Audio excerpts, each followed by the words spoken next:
All right, it's 9 o'clock. I start right at 9 o'clock. Why do I start at 9 o'clock? We got a lot of material to cover, and this is just before lunch. So I get started right away. We'll go a little bit of logistics information. We'll have 2 breaks, okay, with 5 10-minute breaks, and then a half-hour lunch break. I do get to lunch right about noon, and that's that. On the test, there's 413 possible questions you'll see on the test. Your individual test will have 35 of them. You need to get a score of at least 75% to pass the test, meaning you can get 9 questions wrong. So my point here is don't get too worked up about it that you don't know everything. Still be positive about the test. When you take the test, it's multiple choice, right? So if you're not sure about a question, look for answers you can write off the bat. A lot of times there's answers that are just totally out in left field. That'll narrow your possible answers down, and then take your best guess at it. That's a good strategy. I used to say that if there's an answer D, all the above answers are correct. Choose that, because a couple of question pools ago, like 85% of the questions with a D, all the answers are correct. That was the correct answer. They've since changed that, so that's not so true anymore. I have a great pass rate, so I'm confident that you'll all pass the test. I'm confident of that. I cover the technical stuff first. It's just like my study guide. I cover I did change the order a little bit, but in general, I follow my study guide. All the technical stuff right in the beginning, rules and regulations at the end. Why is that? Well, the rules and regulations are really boring, and I want you to stay awake through the technical parts. So, and I actually did have one guy fall asleep on me in the first part of the class. But anyway, I want the technical stuff you want to understand, so we cover that first. And that's about it. There's a $15 fee to take the test, and this is something new. There's a $35 fee once you pass the test. So you'll pass the test. They submit the scores. The FCC will send you an email telling you how to pay the $35 to actually then get the license. That's something new. The FCC actually didn't want to charge that fee, but they were required by Congress to do so. Any questions? Okay, so we'll get started. So the first thing we talk about is electrical principles. Not a good one.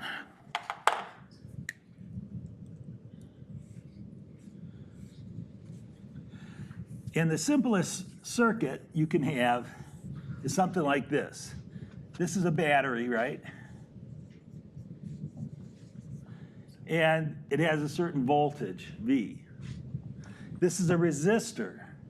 It has a resistance, R. And the voltage, when you connect the wire around the circuit like this, will cause a current to flow through the circuit. And we use I for current. So that's the simplest DC circuit you can have. The questions on the test are, what is the electrical term for the force that causes electron flow? Answer, voltage.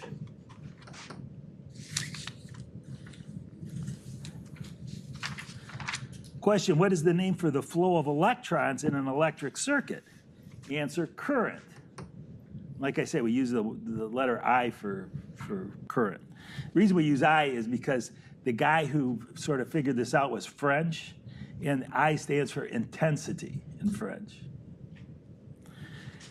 Question, electrical current is measured in which of the following units? Answer, amperes. And we use A for amperes. And it's named for Henry Ampere, who discovered current, or wrote about current. All right? Now, in this circuit, we call this a direct current circuit, or DC. The reason for that is that the current will only flow in one direction, right? The battery never changes polarity. This is plus, this is minus. So this is called a DC current. The kind of current you get out of the wall socket is AC, or alternating current. So instead of a constant voltage, you get a varying voltage. So it goes plus and minus and plus and minus. Question, which of the following describes alternating current? Current that alternates between positive and negative directions. So when the voltage is positive, so if this was an alternating current source, the current would flow this way. When it changes polarity down here, the current would flow in the opposite direction. And RF, when we generate an RF signal, that's an alternating current, right?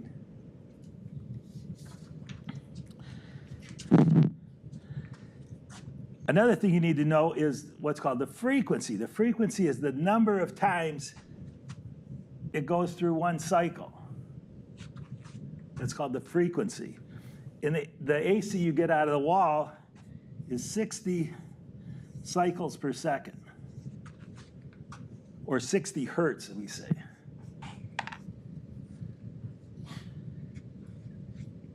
RF, though, is a lot higher in frequency, right? Like cell phones, for example, they'll be in the gigahertz range. So you've got billions of cycles per second. In amateur radio, we operate on the shortwave bands a lot. Those are in millions of cycles per second, or megahertz. And we'll talk a little bit more about that later.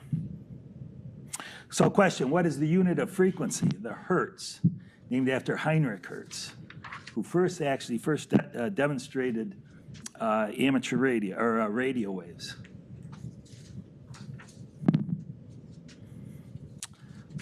Okay, let's talk about resistance a little bit now.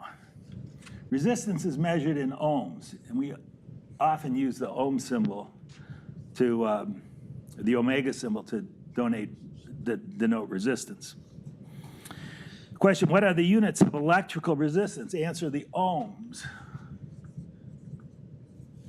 Named after George Ohm, who is English, I think. Question, what type of current flow is opposed by resistance?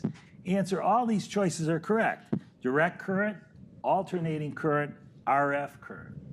So resistance will resist any kind of current.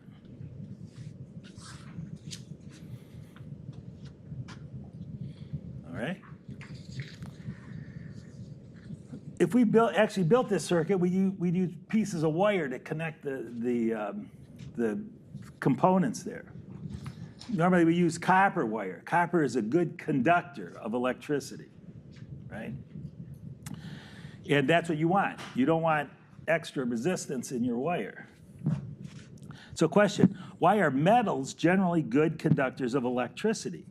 Answer, they have many free electrons. So their chemical composition is such that they have many free electrons. And when you put that voltage across it, it causes those electrons to move. A lot of times you want a good insulator in a circuit or a device. Question, which of the following is a good electrical insulator? Answer, glass. If you ever seen some of those old power line insulators, they're big glass things, just think of that, glass. Any questions? Okay. So now let's talk about Ohm's law. Fortunately, there's an equation that was developed or discovered that talks about the relationship between these three values. It's called Ohm's law.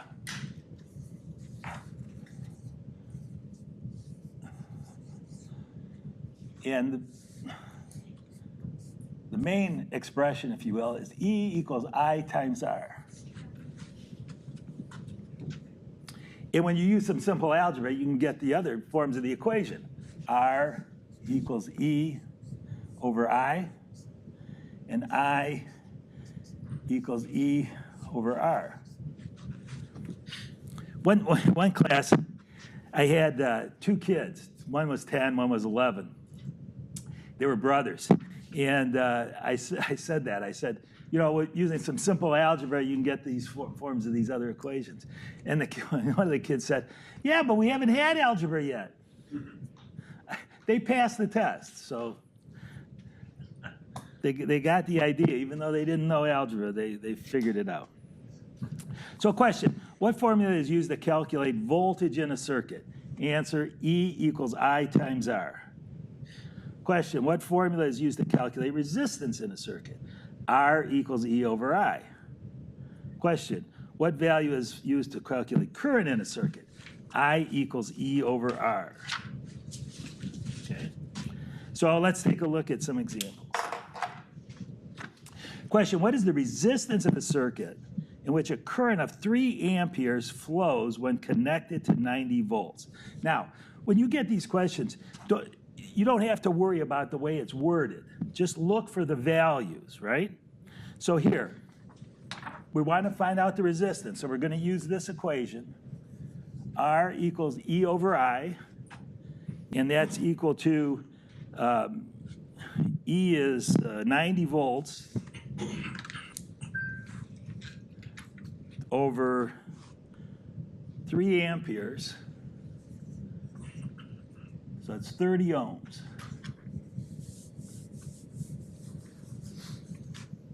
And they always spell out the value. They never use the symbol. And the reason for that is they publish these question pools in a lot of different formats, and some of them don't have fancy symbols. So, but you'll always see it that way. And you know, here I should have wrote out volts and amperes, but you know, I'm using a little shorthand here. All right.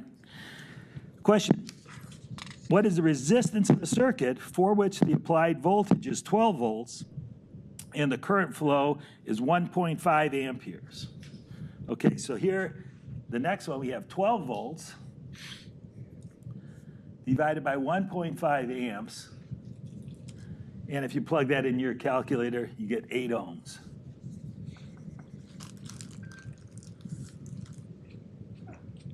And talking about calculators, you can use a calculator if you really need to. You just have to be able to show the volunteer examiners that there's nothing in the memories. So you can do that if you really need to. Question, what is the resistance of a circuit that draws 4 amperes from a 12-volt source? So you notice this question is worded a little differently, but it doesn't matter. Just look for the values and plug them into that equation, right? So you got 12 volts, 4 amps, 3 ohms.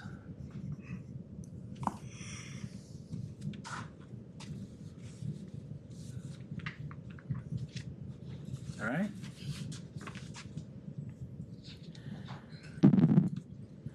So let's talk about another parameter here. Question, what is the current in a circuit with an applied voltage of 120 volts and a resistance of 8 ohms? So we want to know the current, so we use this equation here, I equals E over R.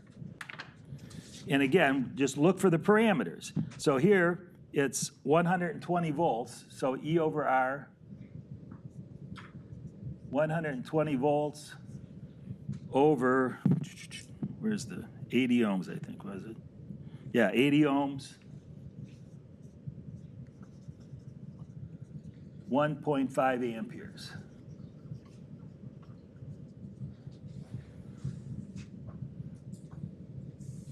Question, what is the current through a 100 ohm resistor connected across 200 volts?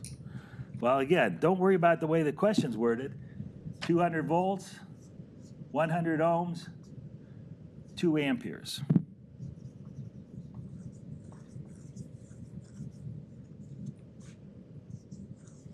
Question, what is the current through a 24 ohm resistor connected across 240 volts?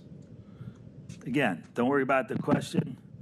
240 volts, 24 ohms, 10 amperes.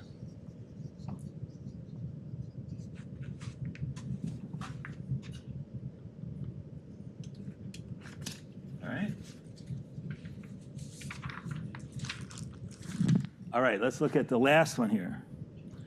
What is the voltage across a 2 ohm resistor if a current of 0.5 amperes flows through it? Again, don't worry about the question. E equals I times R. I equals 0.5 times 2, 1 volt.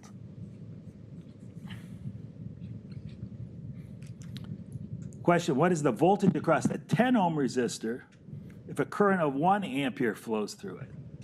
Okay, 1 times 10, 10 volts.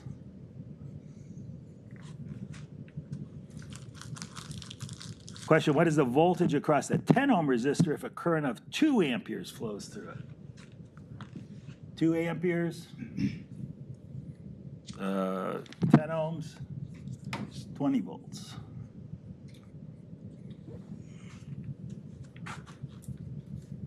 All right. Good, good. Sometimes I like questions. It tells me people are paying attention.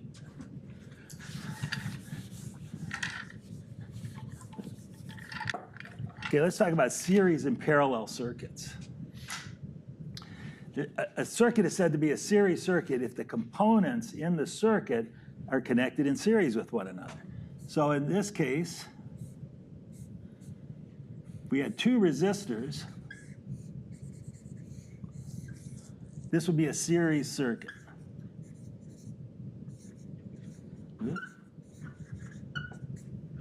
Okay? If these 2 resistors were in parallel with one another, like this,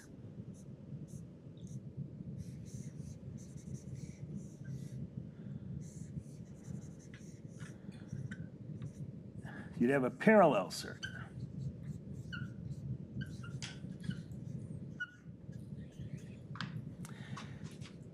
The unique things about these circuits is, in this circuit, the same current will flow through both resistors. There's only one path for the current to flow. Here, the current coming out of the battery gets split. Sometimes we say I1 and I2. But the voltage across these 2 resistors is the same. The voltage across these 2 resistors can be different. Why? Because Ohm's law, right? E equals I times R. So question, in which type of circuit is DC current the same through all components? Answer, series circuit. Question, in which type of circuit is voltage the same across all components? Answer, parallel circuit. Now, there's no questions about this anymore on the test, but I'll just talk a little bit about what's happening here. So think about this. If the battery coming out of the current coming out of the battery is I, and it splits into I1 and I2, I equals I1 plus I2. Sort of conservation of current going on here. And there's a name for that, and it's covered in next test, but it's basically called Kirchhoff's current law. Any current entering a node has to be equal to the currents exiting a node. Here, you'll have a voltage drop across these resistors, right? Let's say it's V1 and V2. And this is battery, the battery voltage is V. Well, in this case, V equals V1 plus V2.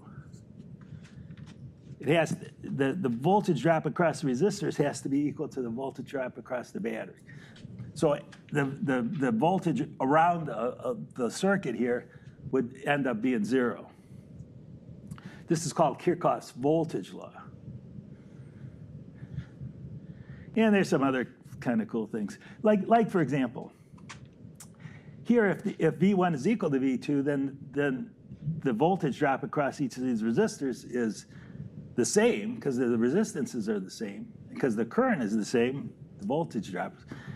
And it's going to be half of V, the voltage drop across each of the resistors. Here, if these 2 resistors are the same, I1 will be equal to I2. And yeah, I mean, there's times in ham radio when you would use this knowledge. Because the current here is split like this, what happens is, so if this is R1, this is R2, and R1 equal to R2, the effective resistance would be half of R1 or R2. Because you got, current, twice the current flowing there. Anyway, that's you especially use this sometimes, like if you needed a 200 ohm or 100 ohm resistor in a circuit, but all you had were 200 ohm resistors, you could connect two in parallel, and you essentially get a 100 ohm resistor. Anyway, think about that. You don't have to know it for the test, fortunately. All right, let's get rid of this.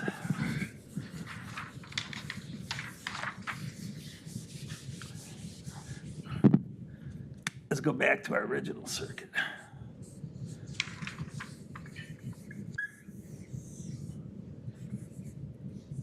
Oh, this is lousy. I guess I just use the blue ones.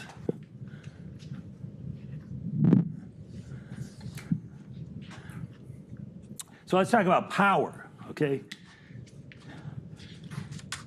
We calculate power with this equation. Power equals voltage times current. And like the Ohm's law, you can get the other equations for this. If you know the power in the current, and want to calculate the voltage, voltage is equal to P over I, and I will equal P over E. Well, we use E in these equations. That's a big, I don't want to say controversy, but it's always a discussion, even in electrical engineering, whether you use V or E. And when they originally published this question pool, they had V instead of E, and then they changed it back. And I asked, so I have an electrical engineering degree. I asked some of my electrical engineering friends what we should do, and they didn't really know. And in fact, one of the textbooks that electrical engineers use to learn circuit theory uses them interchangeably. So it's like there's no correct way to do it. So sorry about that. Anyway. Question, okay, so let's think about what is power first. Power is the rate at which electrical energy is generated or used, right? So if you have light bulbs, I don't know what wattage these are, but say they're 100-watt light bulbs. So we're using 100 watts per, whatever the unit is for energy. But anyway, we're using 100 watts of energy. So a question, which term describes the rate at which electrical energy is used? Answer, power. Electrical power is measured in what units? Watts. So measured in watts. Named after James Watt, who actually invented or refined anyway, the steam engine, which was mechanical power, right? So we use the same unit for mechanical power as we do for electrical power.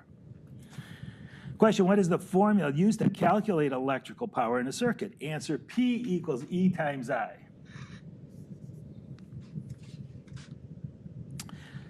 All right, let's look at some examples.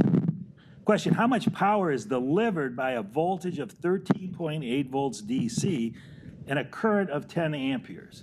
So we're going to use this equation. Again, don't worry about how it's worded. Look for the numbers. 13.8 volts times 10 amperes, 138 watts.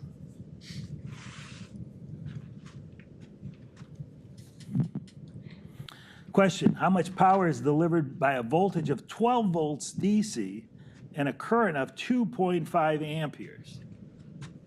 12 volts times 2.5 amperes, 30 watts.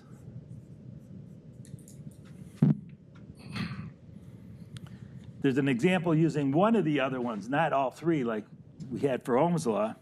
Question, how much current is required to deliver 120 watts at a voltage of 12 volts DC? So we're going to use this equation, 120 watts, 12 volts equals 10 amperes.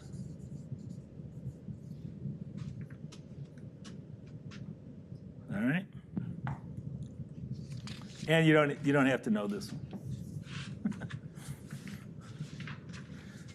All right, any questions?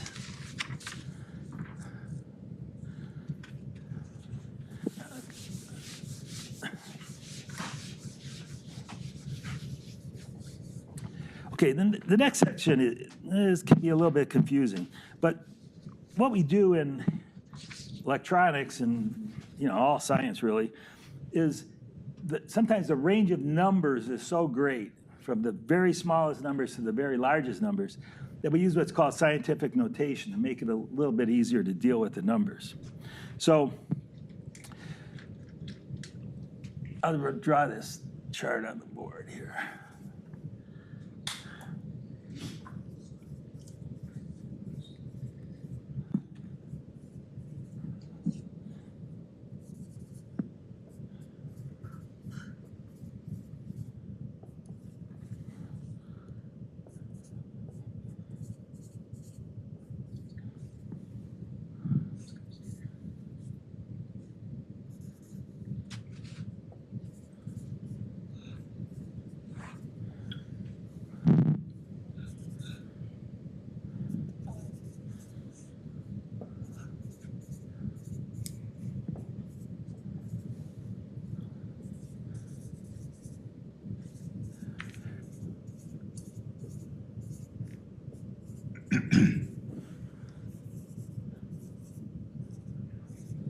Lots of zeros for this last one. So we use these prefixes on a unit to say what value we're going to multiply it by. So for example, a lot of times in amateur radio, we talk about frequencies in kilohertz. So RF signal that has a frequency of 7 million hertz or 7,000 kilohertz, we just write it 7,000 kilohertz, but we'd have to multiply that value to get the actual cycles per second. So 7,000 kilohertz actually equals 7 million hertz. But this is a little easier to deal with, right? A lot less zeros. When you look at the number, you don't have to count all the zeros to see what you're doing. So that's the reason we use the scientific notation. So let's see some examples. Question, how many milliamperes is 1.5 amperes?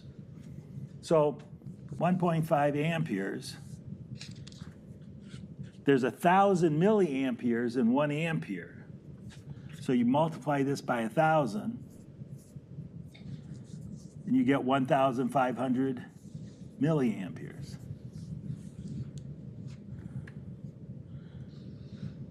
Question, what is equal to 1,500,000 hertz? I should have used that here, 1,500,000 hertz. Well, if you wanted it in kilohertz, how many kilohertz is that? Well, there's 1,000 hertz in a kilohertz. If you divide this by 1,000, you get 1,500 kilohertz.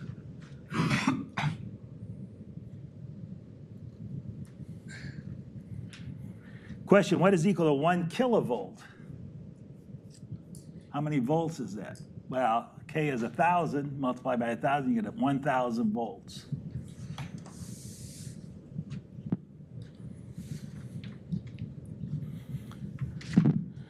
Which is equal to 1 microvolt? Well, a micro is 1 millionth of something. So 1 microvolt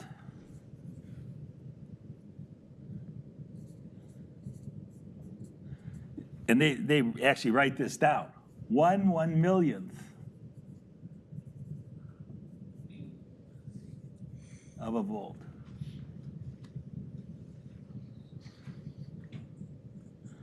Question, which is equal to 500 milliwatts?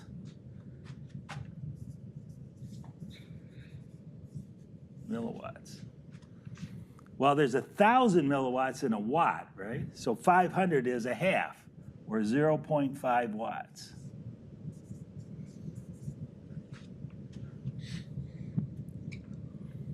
Which is equal to 3,000 milliamperes.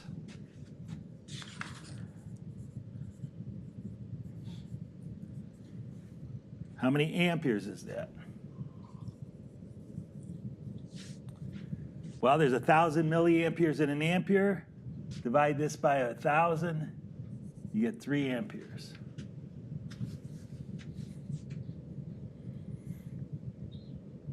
And you know, like a lot of things, there's always like sort of related but random questions. The next one is, what is the abbreviation for a kilohertz? And that's this, KHZ.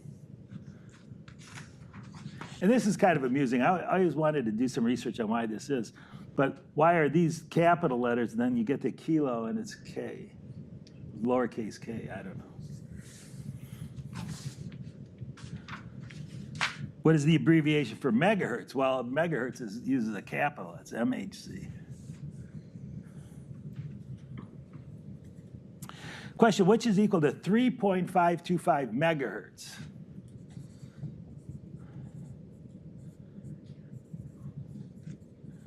How many kilohertz is that? Well, there's 1,000 kilohertz in a megahertz. Multiply this by 1,000 and you get 3,525 kilohertz.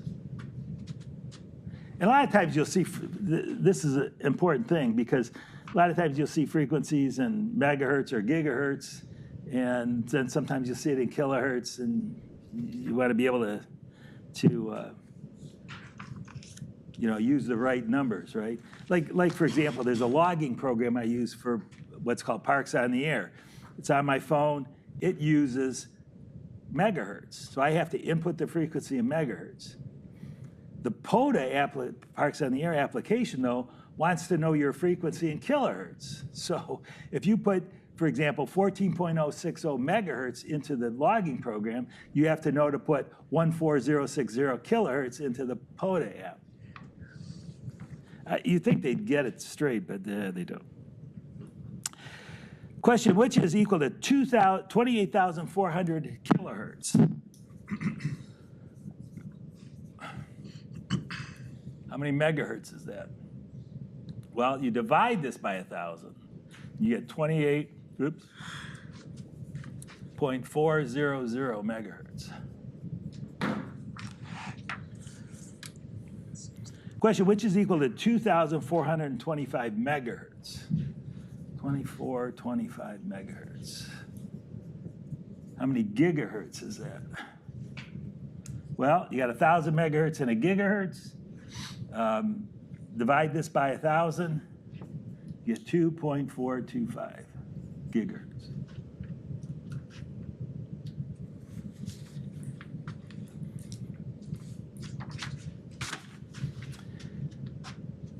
Capacitance we haven't talked about yet, but yeah, do you have a question? A 9 or a 7 up there in your scientific notation?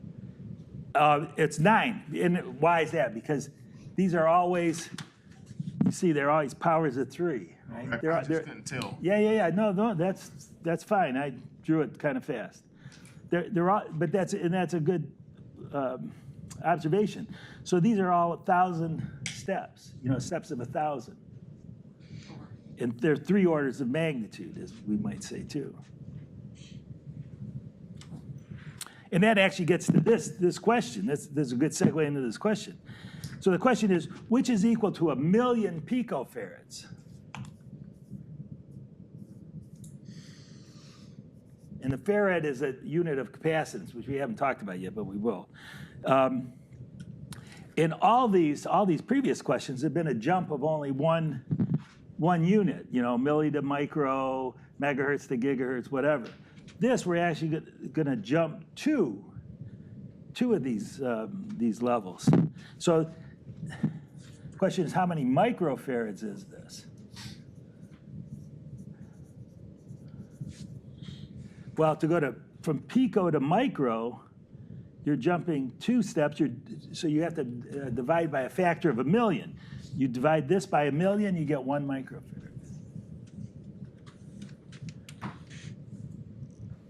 So if you just think about the chart, how many steps you're jumping, that'll give you the factor you need to multiply or divide by. And aside from this one, it's always just 1 step.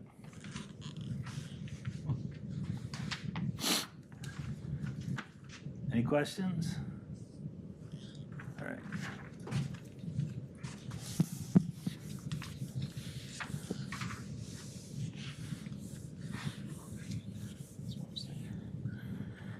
Now, let's talk about decibels.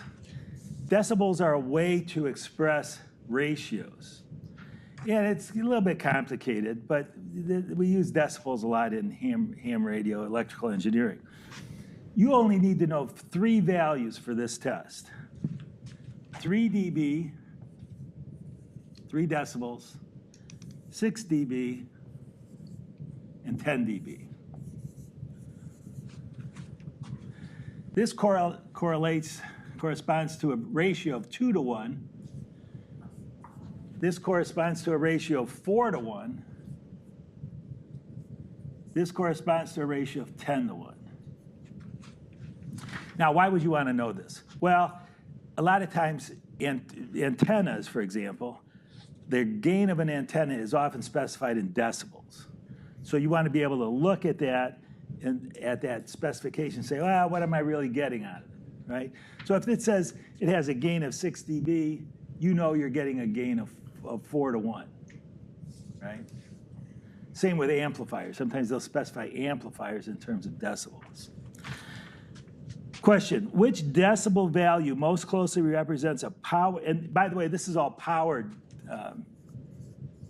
ratios. Voltage is a little different, and you don't have to know that. Question, which decibel value most closely represents a power increase from 5 watts to 10 watts? Well, 5 watts to 10 watts is a ratio of 2 to 1, so the answer is 3 dB. Question, which decibel value most closely represents a power decrease from 12 watts to 3 watts? 12 to 3 is a ratio of 4 to 1, but since it's a decrease, it's a negative value. So the answer is minus 6 dB.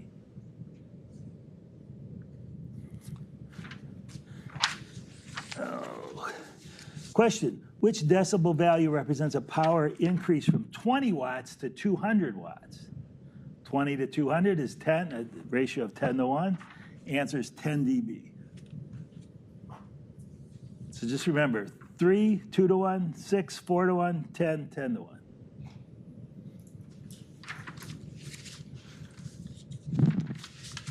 I have a good question on that. Yeah, sure. So if you have an amplifier that, say, has 3 dB and an antenna that has 3 dB, are those ratios then just added together? Exactly. And that's why we use dB, because you can add them rather than try to multiply them. Yeah. That makes sense. Okay. Yeah. So if you had that, say you had an amplifier with 3 dB and an antenna that had say a 6 dB gain, then your total gain is going to be 9 dB. So you're going to be close to 10 to 1. Yep. You know, the effective gain is going to be close to 10 to 1. So that's pretty good. All right. Let's talk about components and circuits.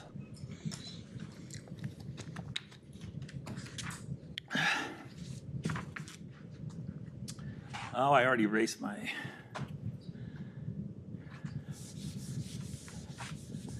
circuit, but let's put it up there again.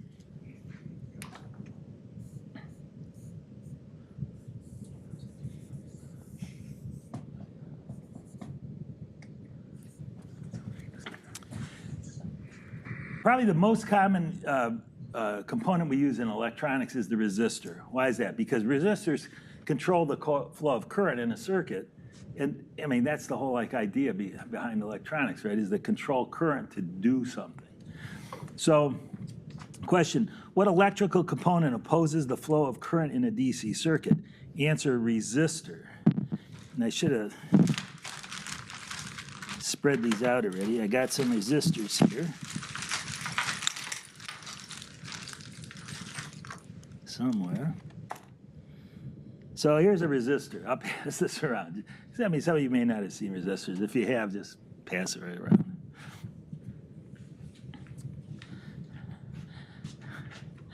What type of component is often used as an adjustable volume control? Answer, a potentiometer. Now, a potentiometer is a variable resistor, right? And we draw a variable resistor like this.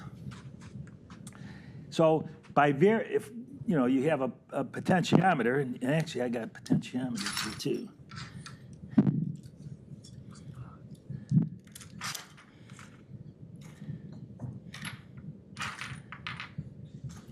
Actually, I got two potentiometers here. One is it's in the case, right? This is actually sort of uncased, and you can see how it varies the resistance. What happens here is this wiper sits on a resistive material, and by varying the position of it, it varies the resistance. So you can take a look at these too. So by varying the resistance here, remember, I equals E over R, right? Whoop. If you vary the resistance, you vary the current, right? How does that work in a volume control? Well, say you have an alternating current here at an audio frequency, right? Say like 1,000 hertz. And you had a speaker here that you were hearing 1,000 hertz on. By varying the current through there, it'll get louder or softer.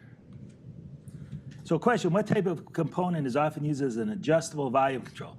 Potentiometer. Question, what electrical parameter is controlled by a potentiometer? Answer, resistance.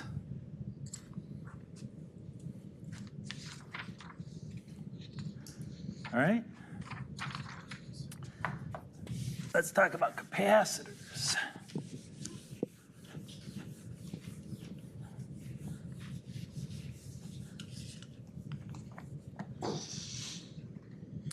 Question, what type of electrical component consists of conductive surfaces separated by an insulator? Answer, a capacitor.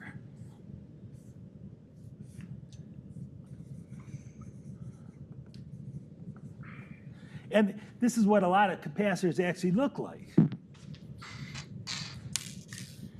Here's a capacitor here, and if you look at it, one of the leads is connected to one side, the other lead is connected to the other side, and it's just like that. It's just like that on what I drew on the board. Let me draw this a little bit different. Put a little bit more space here.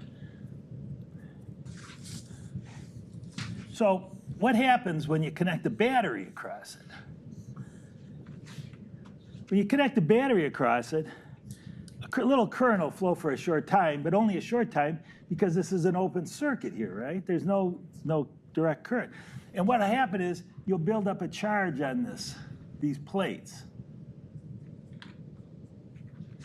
And because you've got a positive charge here and a negative charge here, you have a little electrical field in there.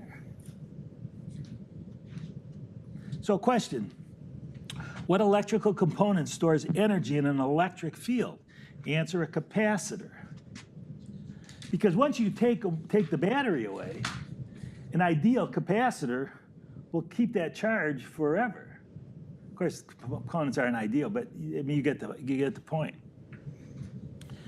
Question, what describes the ability to store energy in an electric field? Answer, capacitance.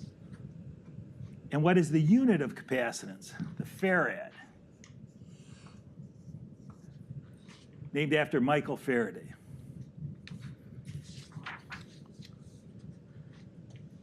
Any questions about capacitors? Yes. All right. First question that you, I didn't catch the first question. The first question was, what type of electrical component consists of conductive surfaces separated by an insulator? And so these are conductive surfaces here. These are the metal plates in the capacitor that's coming around. And then in that capacitor, that capacitor is called a ceramic capacitor because there's a ceramic material between the two plates.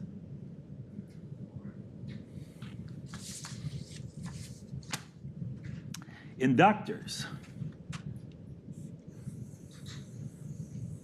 This is the circuit symbol for an inductor. And just like it looks like, it's basically a coil of wire. Question, what electrical component is typically constructed as a coil of wire? Answer, an inductor. Hey, grab one of the grab the inductor there, like that toroid, and pass it around.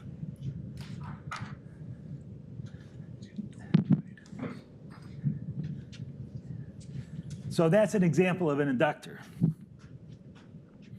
Question, what type of electrical component stores energy in a magnetic field? Answer, inductor. So like, think about what happens here. You connect this battery across it. What's going to happen? Well, you're going to get a current to flow, because now you do have a circuit. And that coil of wire is going to generate a magnetic field around it. That current is going to generate a magnetic field around it. Question, what describes the ability to store energy in a magnetic field? Answer, inductance. So this is an inductor, and it has inductance. What is the unit of inductance? Answer, the Henry. That's named after Joseph Henry, who's the only American in this parade of physicists. And Joseph Henry, the reason he got the inductance named after him, he did a lot of work in the early telegraph days. And what is a telegraph? Telegraph is nothing but a coil of wire. They have a key in there. They close the key, magnetic field gets generated, and the sounder sounds, right? Anyway, the Henry. I remember the Henry. Now, here's something. When I took this in college, and we covered this stuff, our professor said, okay, say I charge this capacitor up to 1,000 volts and throw it. How many of you would catch it? Of course, nobody raised their hand. Yeah, you might. Because you got 1,000 volts on that capacitor. Then he said, well, how about if I put 1,000 volts on this inductor and disconnected the battery and threw it into the, threw it to you guys? How many of you would catch it? Well, I raised my hand right away. Why is that? Because it doesn't, while you get the voltage here without the battery, here without the battery, you have no current and you have no magnetic field. So while it stores energy in the magnetic field, it only does that while the current's flowing. So it's just kind of a little amusing thing. All right, there's a couple random questions about batteries here. I should have put do not disturb. Sorry about that. Question, which of the following battery chemistries is rechargeable? Answer, all these choices are correct. Nickel metal hydride, lithium ion, lead acid.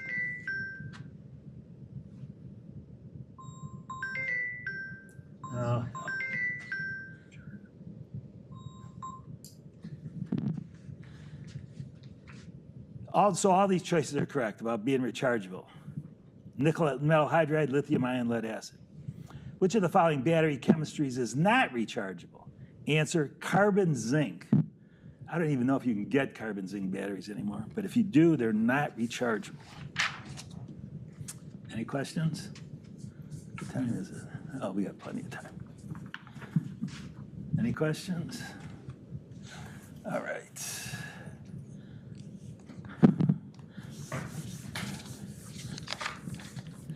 So now we're going to talk about semiconductor components. And these are the really cool things. Resistors and capacitors, I mean, they do their job, but the cool stuff is semiconductors. The first thing we'll talk about is a diode. This is a symbol for a diode.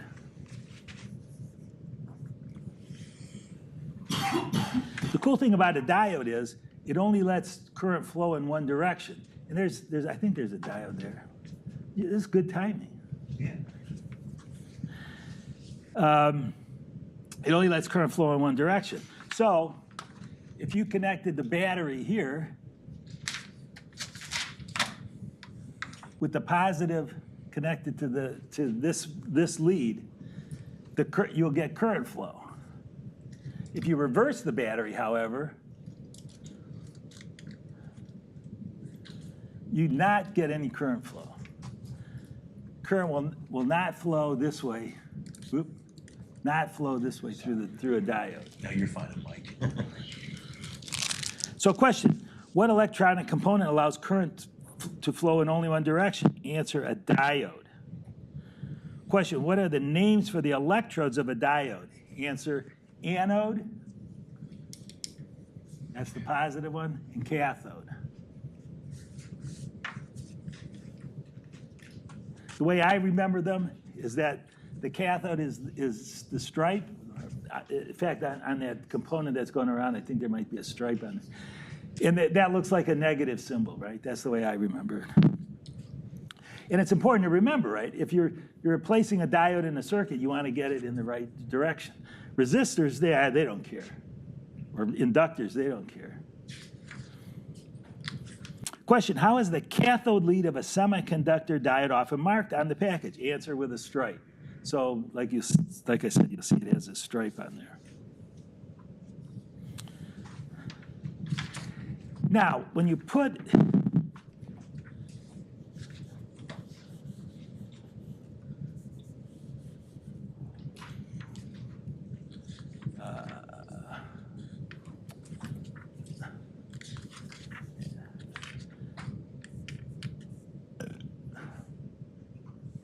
when you connect the diode this way and you got current flow, you'd expect, you say, well, it only allows current flow one direction, which is true, but it kind of acts like a resistor in a way because there's a voltage drop across here, right? So if this is V, this will be V minus something, right? And that voltage is different for different types of diodes. The little diode that's floating around now has what's called a forward voltage drop of about 0.7 volts. So question, what is true about forward voltage drop in a diode? Answer, it is lower in some diode types than in others. Okay? Now, there's all kinds of diodes, right? One of the most useful ones, common ones, is the light emitting diode. And we draw it like this to show that it will emit light. And it will emit light when it's forward biased. We say forward biased. When the positive is connected to the cathode and the negative, or positive is connected to the anode, negative is connected to the cathode. Question, what causes a light emitting diode to emit light? Answer, forward DC current. So you're going to get current through here, and the light's going to light up. Again, if you connected the battery in the reverse direction, it's going to act like a diode, no current's going to flow, and you're not going to get any light. So question, which of the following is commonly used as a visual indicator? Answer, LED.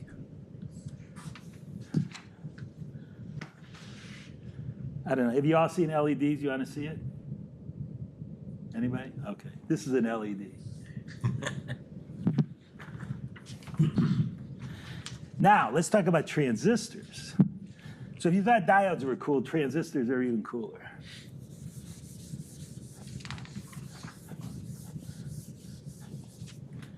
Transistors are three-leg devices that actually can control current. So there's lots of different transistors, but we'll use this type as an example. This is what we call a bipolar junction transistor. And it allows you to control the current flow through the thing.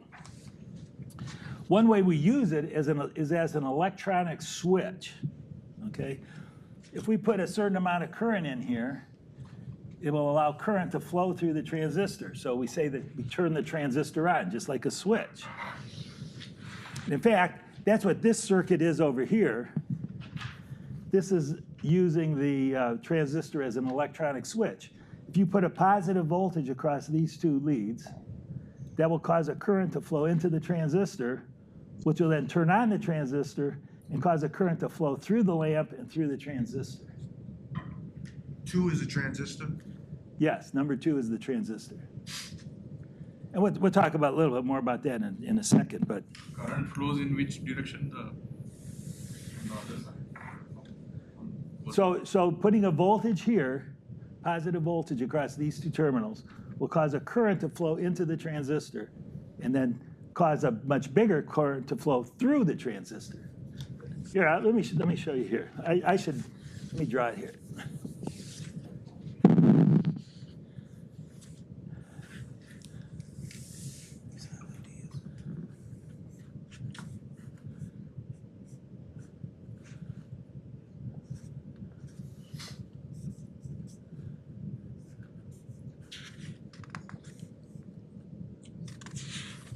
So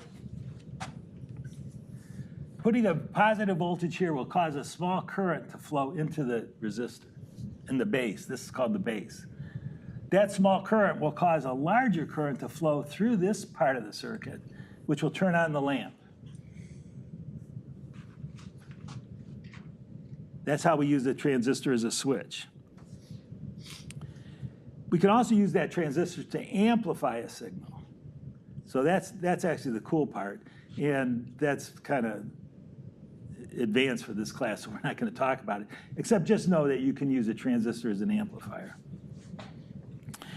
Question, which of the following can provide power gain? Answer, a transistor.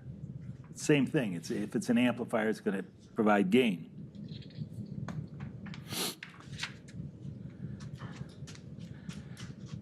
So if you would actually look inside a transistor, is this a transistor? Well, this is actually, this little PC board is actually this circuit up here, T1, and I didn't bring a 9-volt battery, otherwise I'd show you the lamp lighting up. But the little black thing on there is the transistor. If you actually look inside that transistor, you'll see that there's 3 semiconductor regions inside it, which correspond, oddly enough, to the 3 legs on the transistor. So we call this the collector. This one's the emitter. This little bitty area here is the base.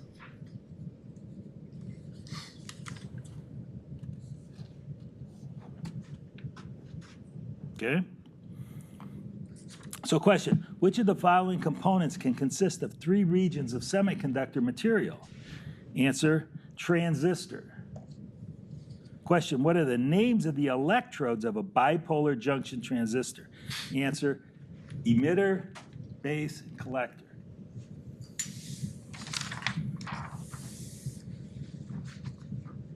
Any questions?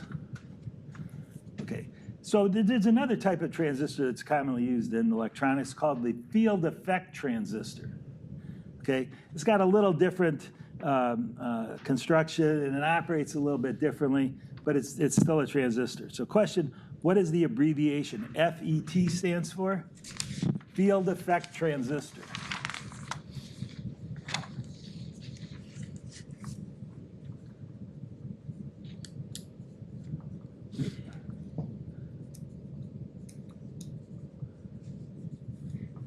You know, this one we talked about current, right? A little current flows. Here, they're actually using a voltage to control the flow through the transistor. That's why it's called a field, because it uses an electric field to control the current flow.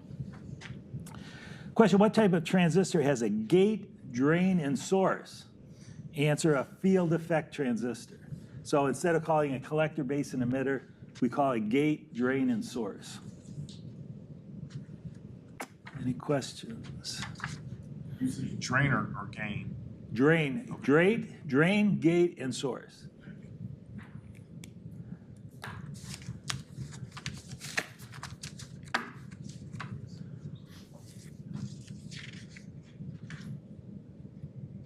All right. So let's talk about these circuits now.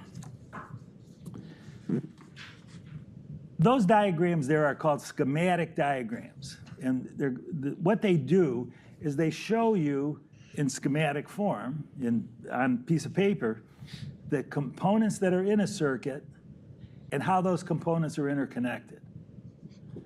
Theoretically, if I gave you the components and a schematic diagram, you could build the circuit and get it to work. And that's, that thing that's coming around, the little PC board, that's exactly what I did. Is I took that circuit, made a printed circuit board for it, and then put the components in, and I got the circuit, which is just this thing here. So question: what is the name of an electrical wiring diagram that uses standard component symbols? Answer: schematic. So all these symbols are standard symbols. Why is that? Because you want to be able to see at a glance and know what those components are. Now, there's a joke in electrical engineering. The nice thing about standards is that there's so many of them.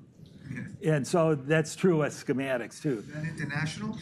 This is more the US style. There is also a European style. And they're mostly the same, but just a little different. But you don't have to worry about that at this point. Schematic. Question: which of the following is accurately represented in electrical schematics? Answer: component connections. So this shows you exactly how the components in that circuit are connected together. So this is figure T1. Question: what is component 1 in figure T1? Well, it's a resistor, right? I mean, I've drawn a resistor many times up here. Question: what is component 2 in figure T1? Answer: transistor.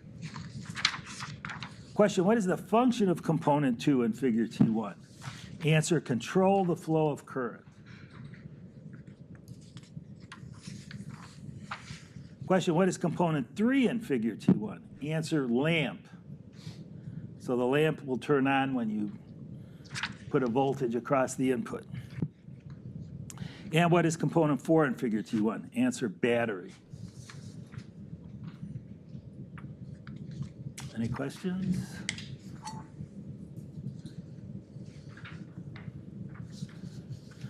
All right, let's look at figure T2 now. Presumably, this is a power supply circuit, but I would not use this as a power supply in my radio station. It's really a crummy circuit, and I've been after them for years to change it. But anyway, it is what it is. Question: what type of switch is represented by component 3 in figure T2? Answer: a single pole, single throw switch. Question: what is component 4 in figure T2? Answer: transformer. So what the transformer does in this circuit, it transforms the wall current, 120 volts wall voltage coming out of the wall, into a AC voltage that's different on the other side. It's transformed. The voltage is changed based on the number of windings. So if you had 120 volts across what's called the primary winding, and 1/10 of those windings on the secondary, what's called the secondary, you'd get 12 volts on the secondary, which is what we run most amateur radio gear at, 12 volts. That's what a transformer does. It transforms one AC voltage to another. Question: what component changes 120 volts AC power to a lower AC voltage for other uses? Answer: transformer. Question: which of the following device? 2 in there. 2, that's a fuse. It's a symbol for a fuse. Question, which of the following circuits, devices or circuits changes an alternating current into a varying direct current signal? Answer, rectifier. A rectifier is a particular type of diode. That's this component here. So think about what's happening here. So you have an AC voltage at this point, but after the diode, what you have, because it only allows current to flow in one direction, remember, what you have is something that looks like this, right? Because when the voltage is negative, no current flows through that diode. Right? So the question that's so what the rest of the circuit is supposed to do is then turn this, and this is actually DC, right? Because the current is only going to flow in one direction, is to change this DC into a really nice, steady DC. And that's partly what the capacitor will do. Question, what is component 6 in figure T2? Answer, capacitor. What the capacitor does is it'll store energy on the positive cycle, and then when it starts going down, it'll give some of that energy back. So what you'll see at on the capacitor is sort of a voltage that looks like this.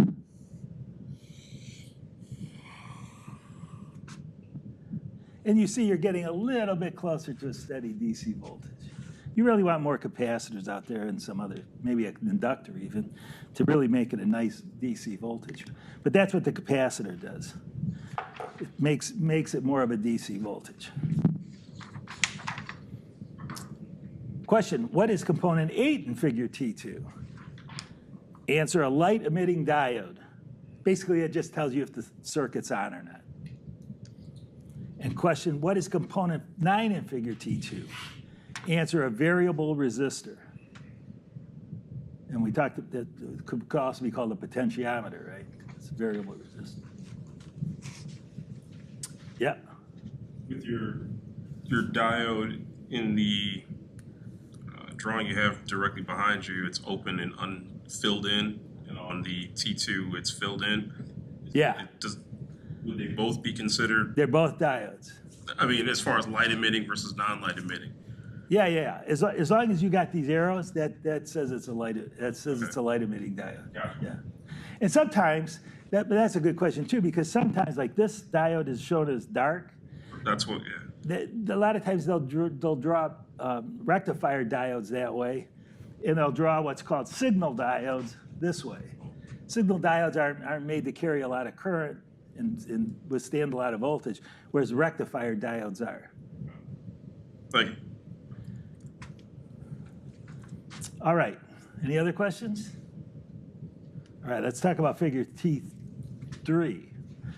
T3 is kind of a figure or a circuit you'd see in an old style transmitter. And it's made up of all kinds of different variable components, right? Here's a variable capacitor and a variable inductor. What is number 10 in there? I was hoping to get by without answering that question. So this is what's called a Zener diode, okay? It's named after a guy named, I forget what, but his last name is Zener. And unlike other diodes, which don't conduct in the reverse direction, a Zener diode will conduct in the reverse direction when the voltage across it gets more than what's called the Zener voltage. So this is kind of acting like a voltage regulator. If the Zener voltage of this diode was 12 volts, it would conduct when the voltage got above 12 volts, sort of trying to keep the voltage at the output at 12 volts. So, God, I almost did it. I almost got by without answering that question. That's why I say this is really a terrible schematic. You would not use this circuit in your own station. You know, nowadays we have like devices like this, which are real voltage regulators. And you'd use a real voltage regulator that does a much better job at regulating the voltage than a simple Zener diode.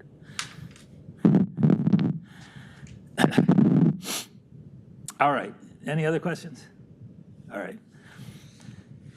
Figure T3. Question, what is component 3 in figure T3? Answer, a variable inductor. Again, that arrow pointing toward the inductor shows that it's variable. Question, what is component 4 in figure T3? Answer, antenna. Antenna. So that's the circuit you would see like on old transmitters or in antenna tuners nowadays. So let's talk a little bit about tuned circuits.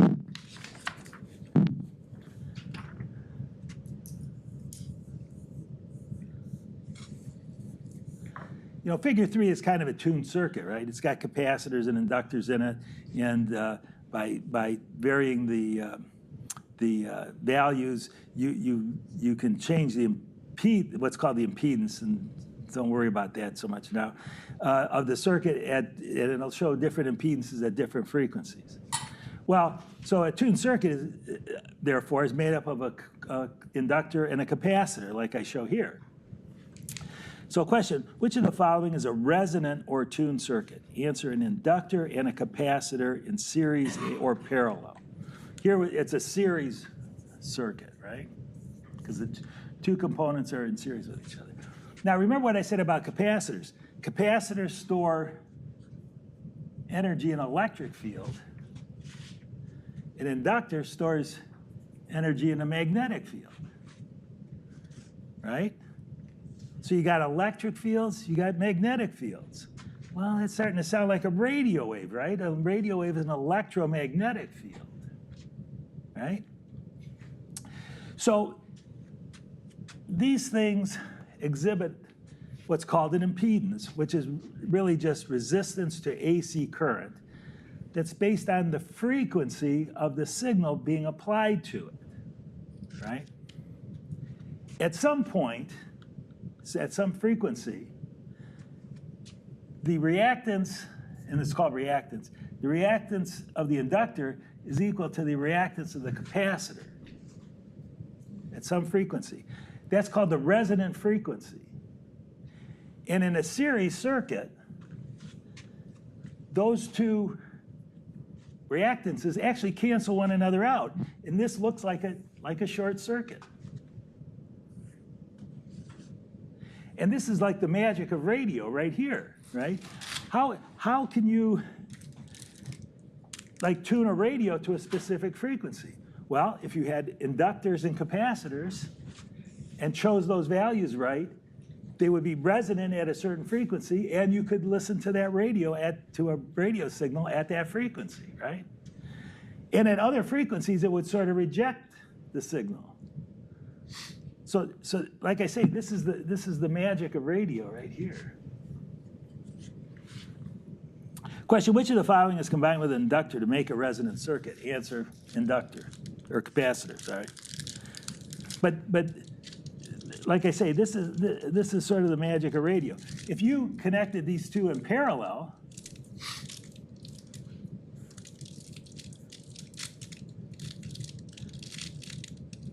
this would act like an open circuit at the same frequency, assuming these two values were the same.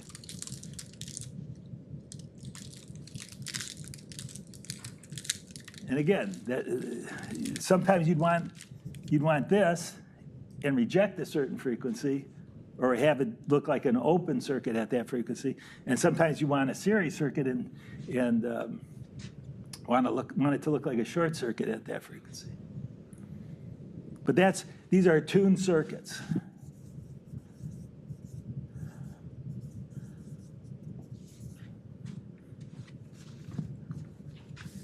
All right, any questions?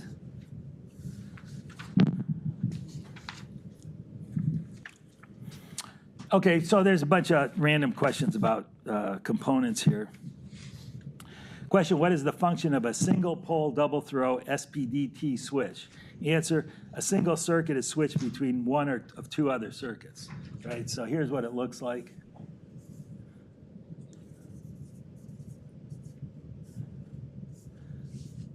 It's you're switching the input to this circuit or that circuit.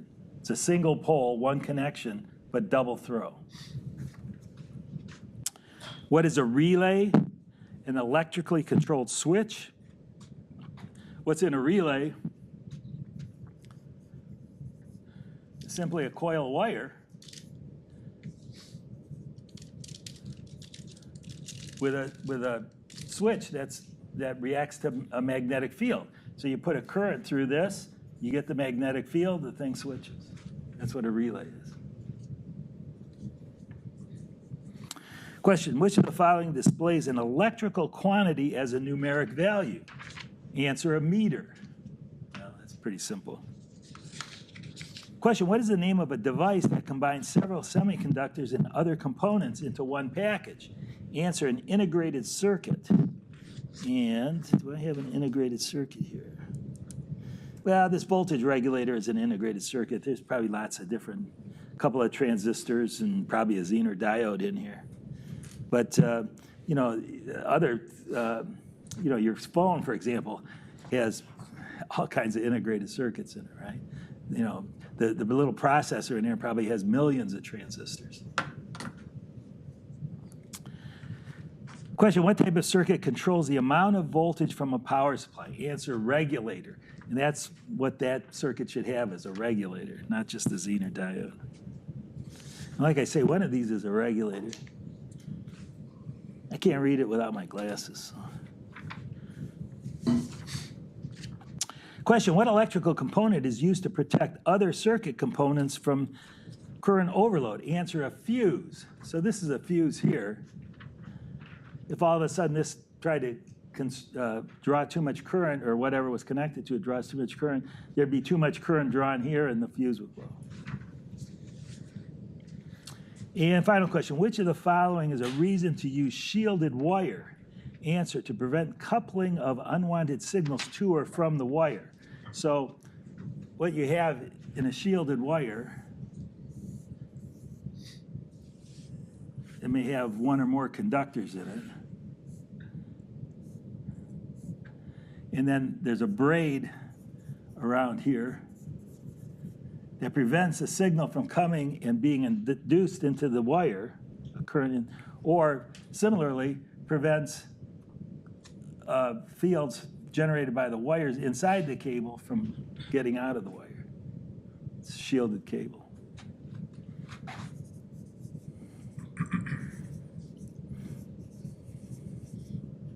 Any questions? All right, let's take a 10-minute break.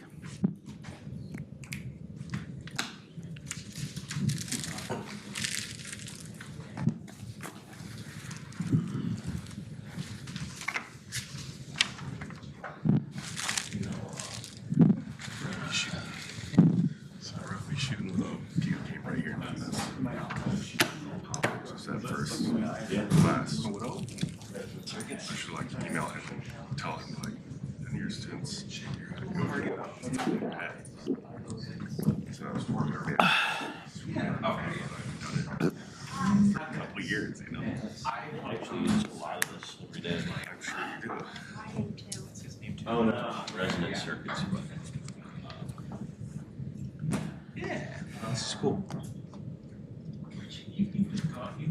That's a long time. Many years. Too. 5 years, I think. No, maybe 6. Yes, good review. Thank you. Like I said, I've been doing this a while. I know how to move right through it. I got my shtick down. Oh, nice. Okay. Yeah, I know. I'm friends with Bill and that whole EMS crowd. So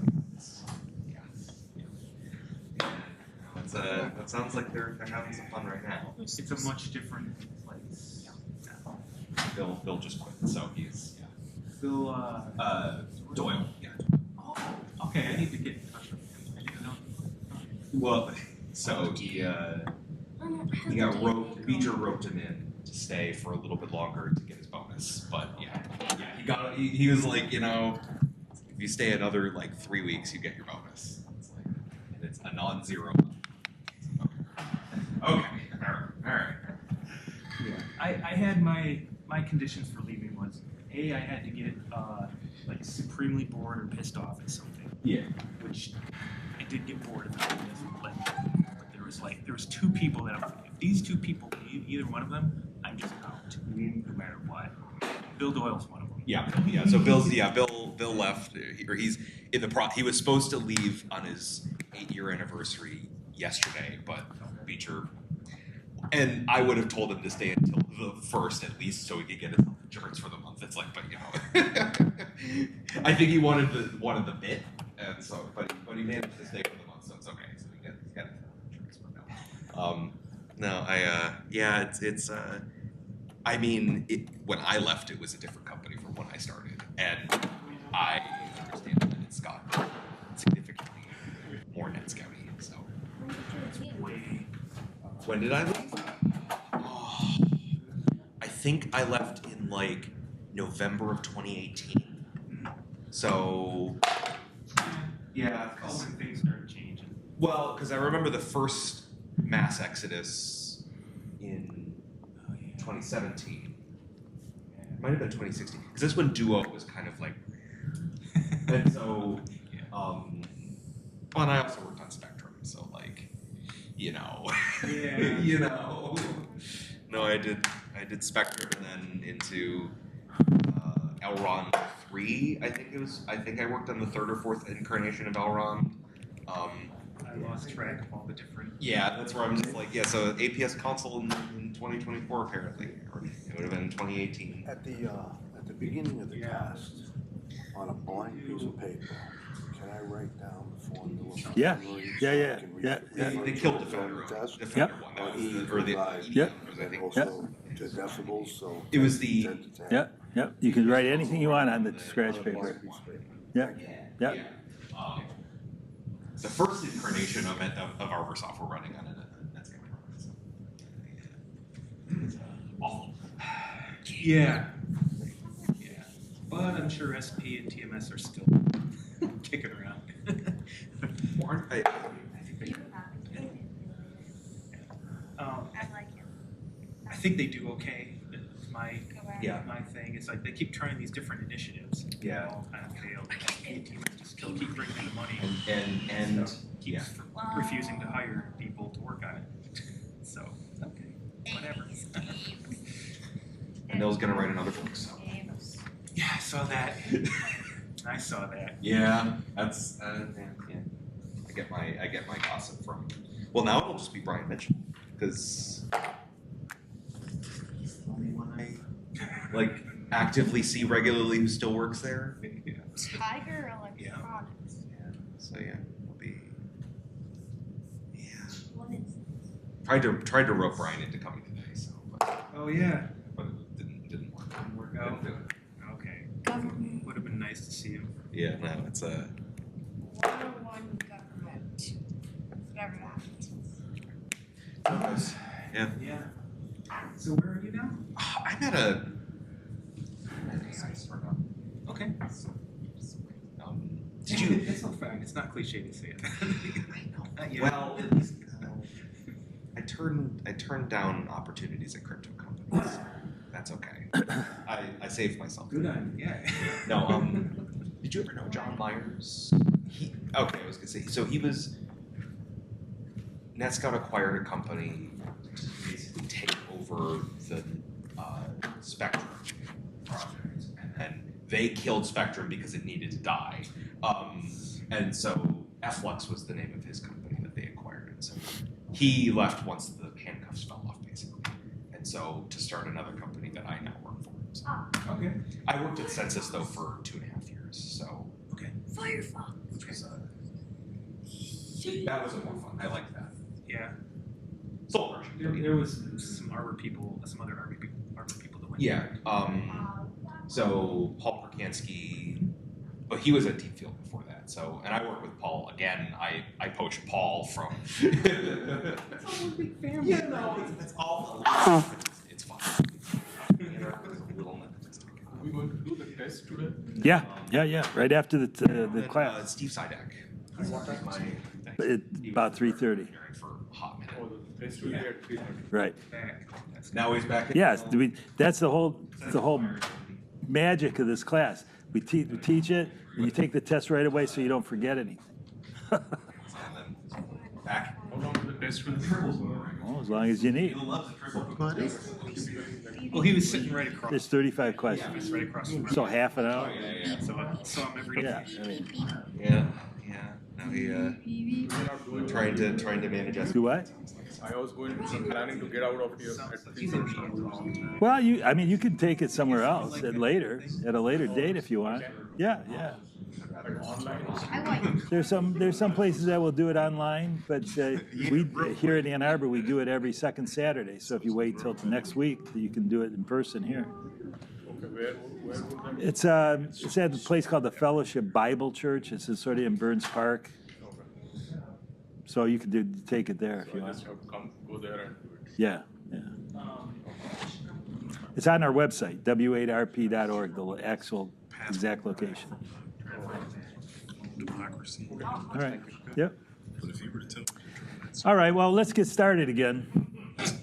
We do have a lot of material to cover, so I like to keep going. I will mention one thing. So here in Ann Arbor, our club is called Arrow, and if you pass the test today, we give you a free 1-year membership. So Arrow,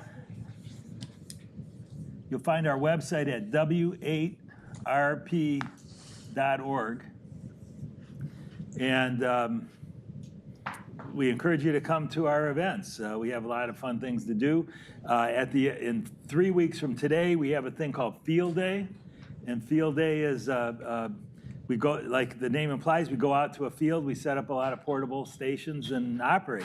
You're welcome to come and join us. And we have one of the stations, it's called the Get on the Air station, and we get new people to come and, make contacts on that Get on the Air station.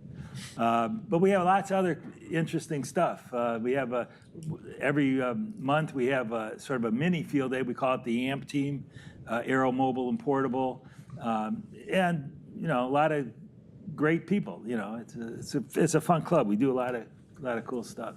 So anyway, w8rp.org. All right, let's talk about radio waves. So as I said before, radio waves are alternating currents. They reverse polarity in the whole 9 yards at a much higher frequency than the AC you get out of the wall, but it's AC nonetheless. Radio waves are what are called electromagnetic fields. That means they're made up of two components, an electric field and a magnetic field. And they're at right angles to one another. So I never can draw right angles too well, but think of the electric field as being in the plane of the board and the magnetic field as coming out at you. So that's what a radio wave consists of. So question, what are the two components of a radio wave? Answer, electric and magnetic fields. Question, what is the relationship between the electric and magnetic fields of an electromagnetic wave? They are at right angles. Okay? Now, radio waves move at the speed of light, right? And what's the speed of light? It's 300 million meters per second.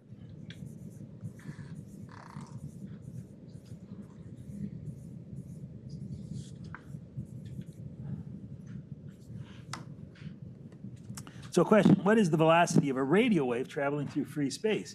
Answer, the speed of light. Question, what is the approximate velocity of a radio wave in free space?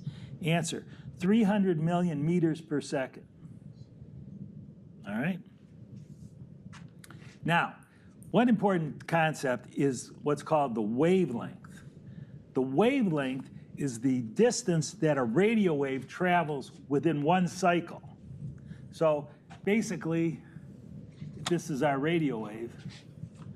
This is one cycle, and as it's traveling at 300 million meters per second in this direction, this is one cycle. or the distance is equal to one wavelength.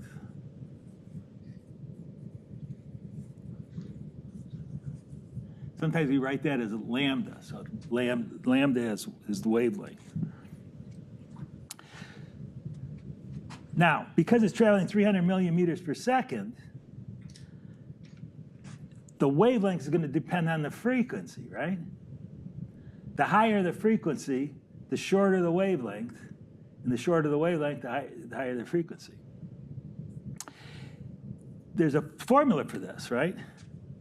Frequency equals 300 over the wavelength in meters. Frequency in megahertz, I should say. Right, because a megahertz is a million cycles per second, so basically you just chop off those other zeros. And so this is kind of an important equation to know. And the reverse is true too. So wavelength equals 300 over the frequency in megahertz. Wavelength in meters.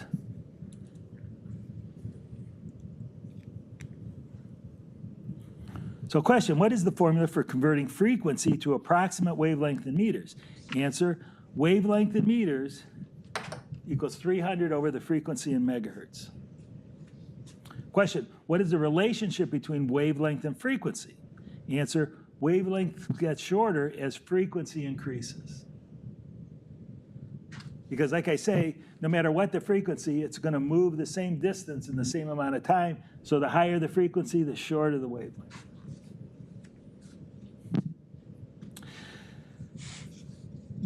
So a lot of times, and this gets kind of confusing sometimes. Sometimes we use frequency, sometimes we use wavelength, referring to a radio signal. A lot of times when you're operating on a frequency, you use the actual frequency, whatever it is, 146.52 megahertz. But then when we talk about the frequency band it's in, we talk about that in terms of meters or wavelength. So the 2-meter band corresponds to a wavelength of 150 meters, right? Or well, frequency of 150 megahertz. But the actual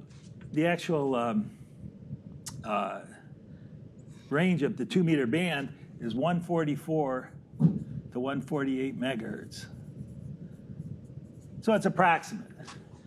We say 2 meters because it's easy. We wouldn't, you have to say 2.05 meter band. You don't say that. You say 2-meter band.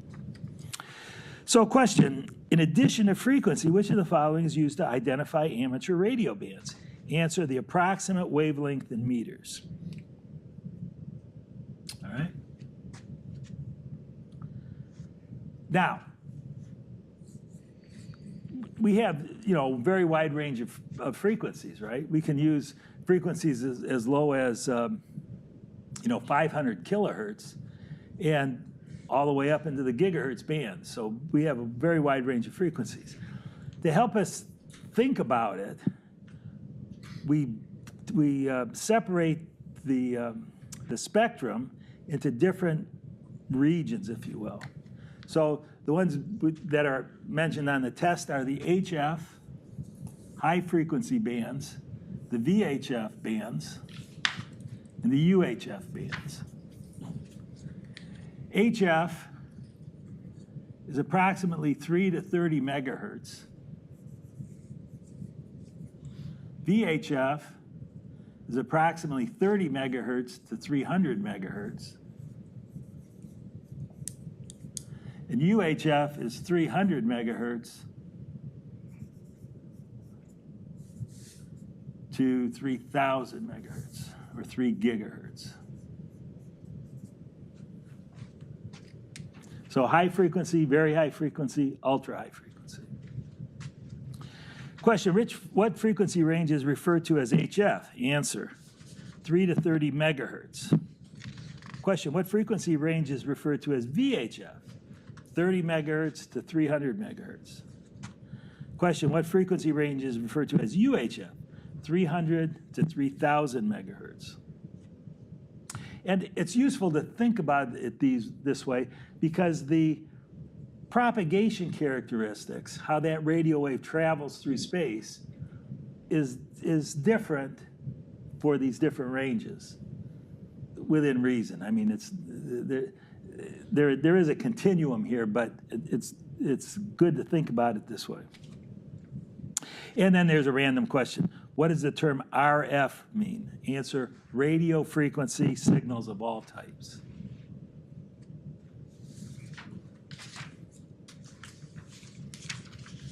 All right, any questions? Okay, so like I was saying about propagation, mostly in the VHF and UHF regions, propagation is line of sight. So if you can't, from where you're standing, from where you're transmitting, if you can't see the receiver, the station receiving your signal, you're not going to make the communication. HF, on the other hand, will bounce off the Earth's ionosphere, allowing you, so these two bands are normally, and I say normally because there's exceptions to every rule, normally restricted to local communications. HF, on the other hand, like I say, will bounce off the ionosphere, giving you long-distance communications. So when you hear a ham radio operator say, oh, yeah, I contacted a guy in Europe yesterday, they're probably on the HF bands using ionospheric propagation. So here, let's sort of show that.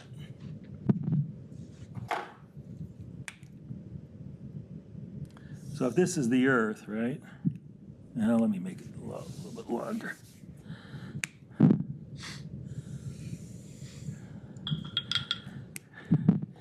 You know, and you're standing here, or you have a radio tower here, say, and it's line of sight communication. This is about how far you're going to be able to communicate. Actually, you'll be able to communicate a little bit farther than the visual horizon because radio waves bend a little bit more than light waves. So if this is the visual horizon, you'll actually be able to communicate like a little bit farther, and that's called the radio horizon.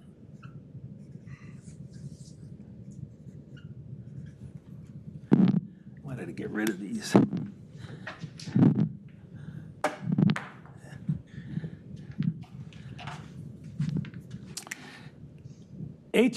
So this would be like a VHF or UHF signal.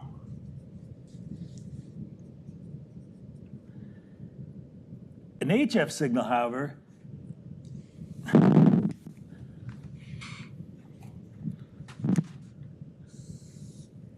will actually bounce off the ionosphere and go quite far. So this is the HF signal.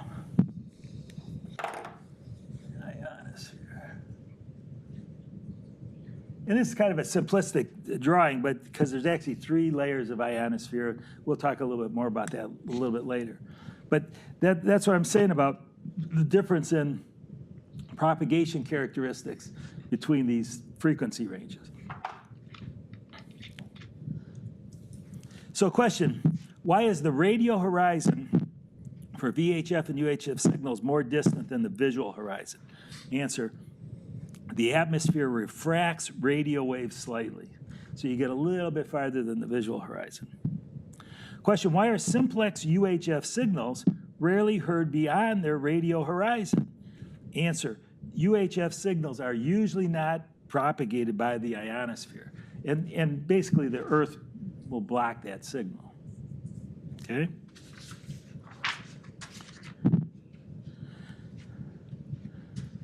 So that's the story with that. One phenomena you get, I mean, this is a very ideal kind of situation, right? But one situation that you get, I can erase this.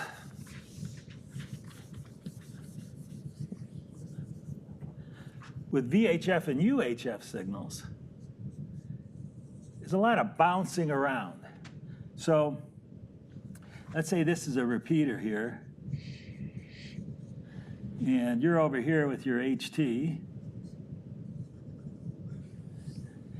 And, you know, there's buildings here and a building here and a road that goes here and you got cars, you know. So if you're transmitting here and you want to reach that repeater, well, there's a direct route in this case. But you also get a reflection off the buildings. You might get a reflection off a car. So there's a lot of different paths to get from you to the repeater. So question, why do VHF signal strengths sometimes vary greatly when the antenna is only moved only a few feet? Answer, multipath propagation cancels or reinforces signals. So say this path here was sort of canceling out the direct path, right? They were arriving out of phase and canceling one another out. Well, if you just moved a few feet that way, all of a sudden you've changed the whole dynamic of the thing, and now all of a sudden you can easily communicate through the repeater. That's called multipath. If you remember, like most of you probably don't, but back in the old days, what would happen sometimes when you were watching television is that if you heard a plane flying overhead, your TV signal would flutter. Well, why is that? Because that TV signal was bouncing off that airplane flying over your house and creating a multipath situation. And sometimes it would interfere with your reception. Same kind of thing. So you get this multipath a lot. Another phenomenon is called picket fencing. So if you were in your car here,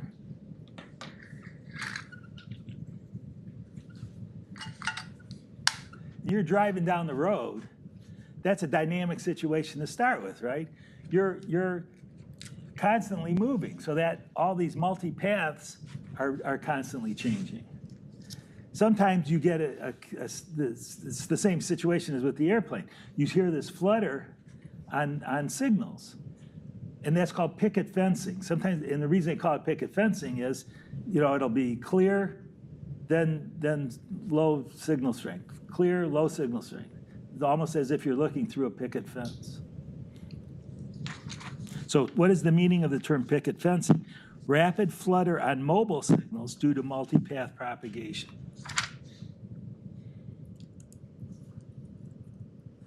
Now, mostly when we talk on a repeater, we're talking, we're using voice signals.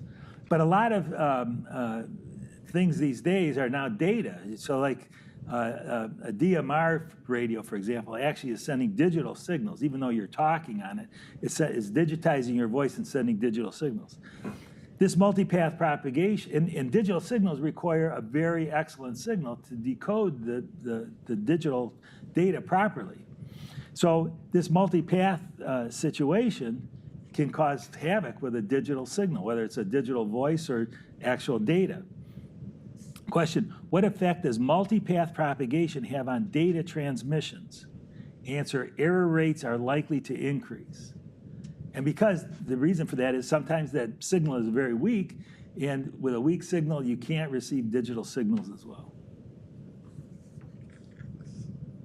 Any questions about that? I have a question. Yep. Is there any situations with multipath where it says it reinforces signals and that's a benefit? Oh, yeah. Use it to your benefit? Yeah, oh yeah. Yep. So I guess what would be an example of that? I don't know. Like here, if you could move here and all of a sudden this path turned into a in phase with your direct path, then you're good. It's like hit and miss. I mean, theoretically, you could calculate that, but it's a very complex calculation. I wouldn't want to try it. It's more cut and paste or try and see what happens kind of It's thing. always just line of sight's best. Yeah, line of sight's best. But sometimes you don't have that. Like, for example, where I live sort of downhill. So there's no direct path from me to the repeater, for our club repeater.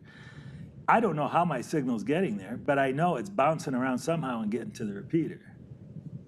You know, and where I currently have my antenna situated, it works well. If it didn't, what would I do? I'd move the antenna 10 feet and see what happened. You know, it's all sort of try and see what happens kind of thing. And in fact, that's the next question here. When using a directional antenna, how might your station be able to communicate with a distant repeater if buildings or obstructions are blocking the direct line of sight path? Answer, try to find a path that reflects signals to the repeater. So if you knew this was happening, you might use a directional antenna to bounce the signal off this building, and then you wouldn't have this path because you're using a directional antenna, you know, that kind of thing. So that's a possibility. I don't know that anybody's ever done that, but you could do it. So how many repeaters are there?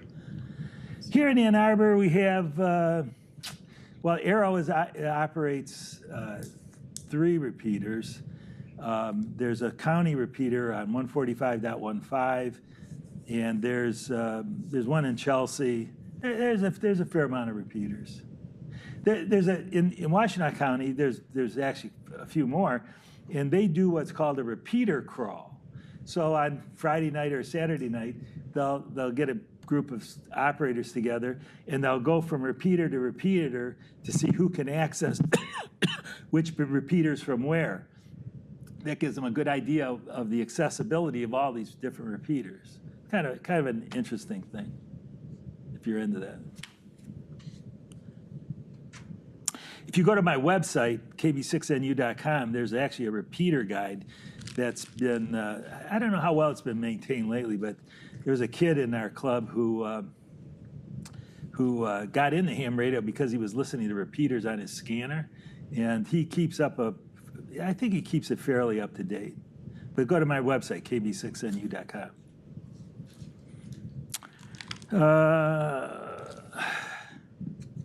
Question, which of the following effects may allow, so a lot of these questions on propagation are sort of like weird phenomena.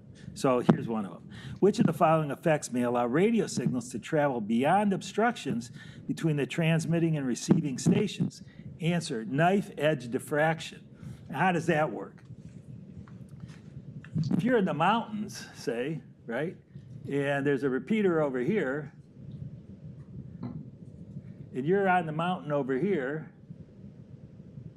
whoop, how do you get your signal through the mountain? Well, if you're close enough to the top, it actually will bend around the top of the mountain. That's called knife edge diffraction.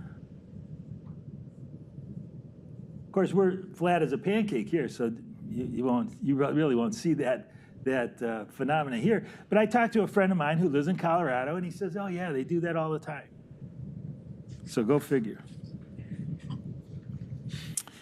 Question, what is the effect of vegetation on UHF and microwave signals? Answer, absorption. So that's sort of one of the differences between VHF and UHF, is that, you know, vegetation will actually absorb your signal.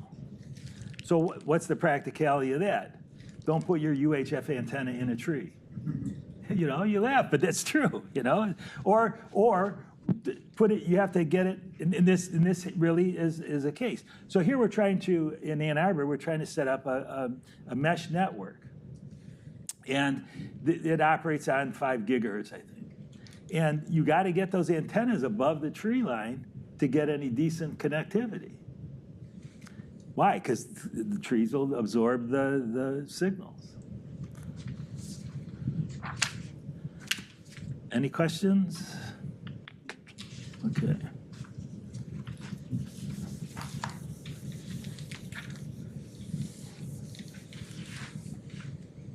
Polarization. I already erased it. Polarization is an important thing on VHF and UHF, not so much on HF.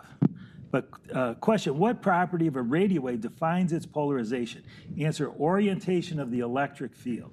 So if the electric field was on the plane of this board, for example, we'd say it's vertically polarized.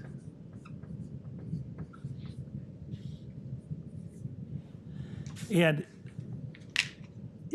in a practical sense, so here's a handheld radio. the electrical field follows the orientation of the antenna. So in this case, holding the radio like this is vertically polarized. Question, what happens when antennas at opposite ends of a VHF or UHF line of sight radio link are not using the same polarization? Answer, received signal strength is reduced. So most repeaters are vertically polarized. So when you're somewhere with a handheld radio, you always want to hold it vertically. It may look kind of cool to hold it like this, but that's bad because now you're horizontally polarized, and that repeater is not going to receive as much of your signal as it could if you hold this vertically. And I mean, this really works. This is really a thing. We had a little demonstration at the Hands-On Museum one time where we had a 2-meter antenna and we had a little transmitter like this, and there was a light bulb in the middle of the 2-meter antenna. And when you vertically polarized it, that light would light pretty brightly. As you moved it, you see the thing dim, dim, dim till in this orientation, it was almost the light was almost all out. So I mean, it's a real phenomena. It's a real phenomena. Question: what antenna polarization is normally used for long-distance CW and SSB contacts on the VHF and UHF bands? Answer, horizontal polarization. So while you're operating repeaters, you always want to be vertically polarized. If you're operating other modes, you'll probably be operating horizontally polarization. Another question is, well, why is that? Well, A, it's just a matter of amateur practice, but B, my take on this is that the reason you do that is when you're operating those weak signal modes, you're normally using beam antennas, and we'll talk about beam antennas next chapter, but those are easier, and you have to rotate them because they're directional. They're easier to mount horizontally rather than vertically. Any questions? Okay, so let's talk about the ionosphere a little bit here.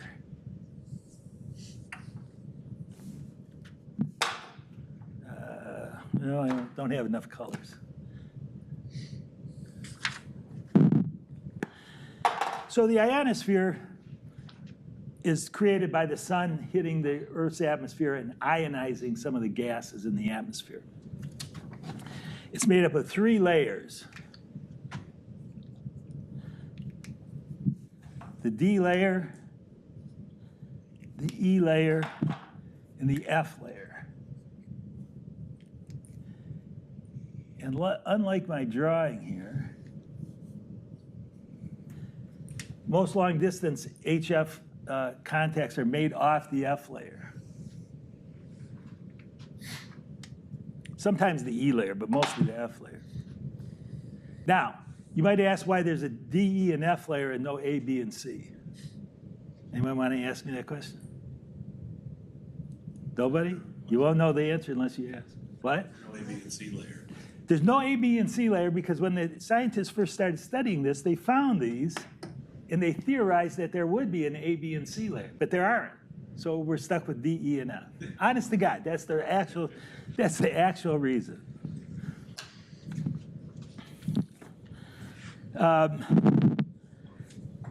Question, which of the following types of propagation is most commonly associated with occasional strong signals on the 10, 6, and 2 meter bands from beyond the radio horizon?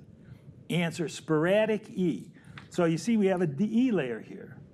Well, in the summertime, especially in the summertime, because we get more sunlight then, we get this E layer becomes more energetic, if you will. And that allows signals, even in the VHF region, to bounce off the E layer rather than go straight through the E layer. And so we call that sporadic E. Why do we call it sporadic E? Because it's sporadic, right? It doesn't happen often. And there are some folks that will even put a baby monitor on their radio, monitoring a certain calling frequency, so that when they hear this sporadic E happening, they rush down to their station and make contacts. I know, it's kind of crazy. But that's called sporadic E. And they do it mostly on 6 meters, the 50 megahertz band. But if it's strong enough, you can do it on 2 meters as well.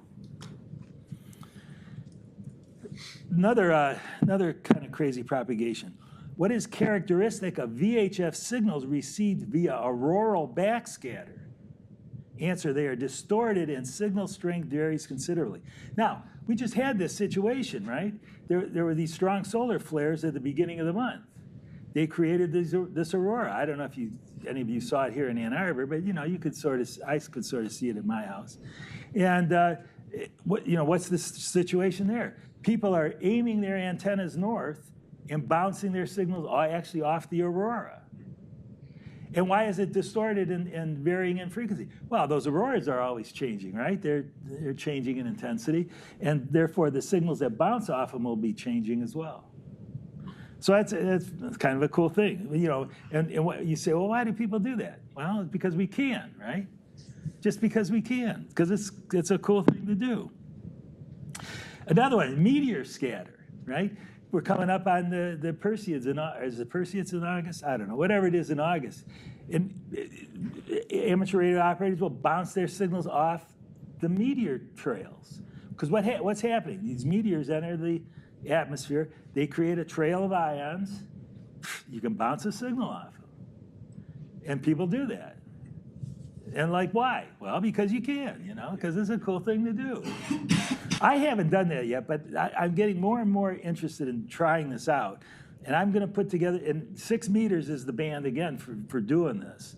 The most used band. I'm going to actually do this and see, because putting up an antenna for 6 meters is not hard, and I should have done this years ago, but now I'm getting interested in it for some reason. I'm going to actually do it this summer. I'm going to do meteor scatter.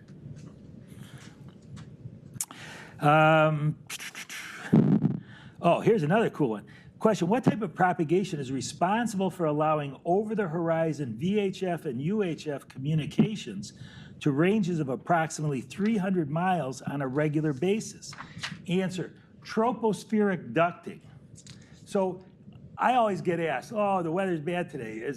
Are you going to be able to do any radio? And I always tell them, well, no, weather usually doesn't affect radio propagation, except this thing called tropospheric ducting. So tropospheric ducting occurs when you get what's called a temperature inversion, right? So normally as you go higher in the ionosphere, the air gets colder. Well, under certain conditions, you can have this inversion where the air is warmer and above and colder below. That forms, a little duct in the atmosphere. And if you shoot a VHF and UHF signal into it, it bounces around that duct and comes out somewhere else, far away, up to 300 miles away. And not only that, this is, unlike sporadic E, this is a long-lasting phenomenon. You can go to websites and it'll tell you where these tropospheric ducts are so that you can then, try this out. One time I'm listening to the U of M repeater, and I hear this guy it has an internet connection called Echolink, and we'll talk about that later. But this guy was accessing the repeater by internet and just giving out his call sign, saying test, this is WB2, something or other, forget his call sign. And it got me curious. I'm saying, well, what's this guy doing? And he's saying, so I started talking to him. I got on and said, hey, what are you doing here? And he says, well, I'm trying to find out where the tropospheric ducts are. So I'm accessing computers. He's in Buffalo, New York. I'm trying to access computers that I think are within range of the tropospheric duct, and then listening for my own signal coming back. So I'm accessing the internet and listening for my signal coming back over the air. I know, how cool is that, That's pretty cool. And why would he do that? Well, because he can do it, that's just the way it is. That all this stuff, there's no practical use for meteor scatter, really. It's such a infrequent phenomenon. But, tropospheric ducting, there might be some application for it, but you do it because you can do it, right? Bragging rights. What? Yeah, for bragging rights. All right, any questions about that? There's other kind of weird propagation things going on. And you know, we've had radio a long time, right? Over 100 years now. And you think, well, they know all about all this stuff. But we don't really. There's still a lot we really don't know. And there's a group in Pennsylvania at the University of Scranton that's studying this phenomena using amateur radio statistics. So it's it's called HAMSI. It's pretty cool operation. All right, so let's. Here's a few more questions about the ionosphere. Which region of the atmosphere can refract or bend HF and VHF radio waves? Answer: the ionosphere. Question: what is a characteristic of HF communications compared with communications on VHF and higher frequencies? Answer: long-distance ionosphere propagation is far more common on HF. And it's true. You know, most every day you can get on HF and make these long-distance contacts, but not so much on HF. Like that sporadic E, it's sporadic. You know, you can't rely on it as much. Question: which of the following bands may provide long-distance communication via the ionosphere's F region during peak of the sunspot cycle? So you guys are getting into ham radio at a good time because we're not quite at the peak yet, but we're approaching the peak of the sunspot cycle. And what happens is when more sunspots, you get more solar radiation, which means these layers are more ionized. And so you get better reflection off the ionosphere. And so you're getting, if you get into HF at all, you're getting in at just the right time. So this question talks about the peak of the sunspot cycle, and the bands, the correct answer here is 6 and 10 meters. At the depth of the sunspot cycle, 6 and 10 meters are generally pretty useless for these long-distance communications because the ionosphere just isn't energized enough to reflect those signals. Those signals will pass right through the ionosphere. Question: what is generally the best time for long-distance 10-meter band propagation via the F region? The answer: from dawn to shortly after sunset during periods of high sunspot activity. So there's even a sort of a daily flow of propagation, right? And why is it best during the day? Well, the sun's hitting the ionosphere, and you get better bounce off it, basically. Any questions?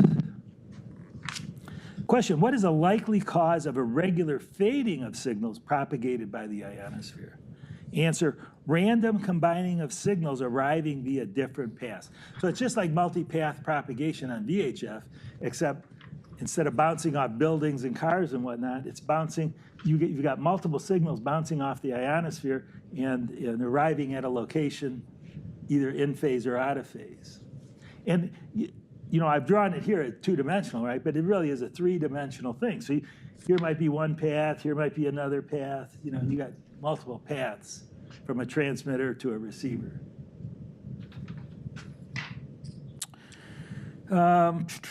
Question: so I mentioned about vertical polarization being important on VHF and UHF, but not so much on HF. Why is that? Question: which of the following results from the fact that signals propagated by the ionosphere are elliptically polarized? Answer: either vertically or horizontally polarized antennas may be used for transmission or reception. So, again, this is sort of the limitation of this diagram. I show it bouncing right off. Well, that's not exactly what happens. It goes in there, and it bounces around a little bit in the F layer, and then comes out again with, who knows what kind of polarization.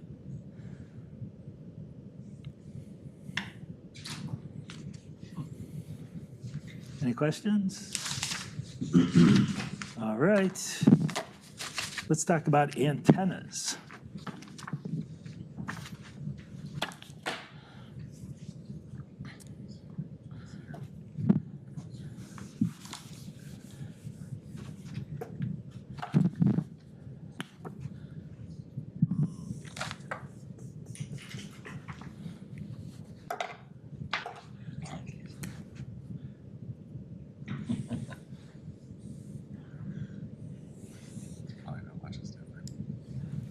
So a half wavelength dipole antenna is probably the most common antenna in amateur radio.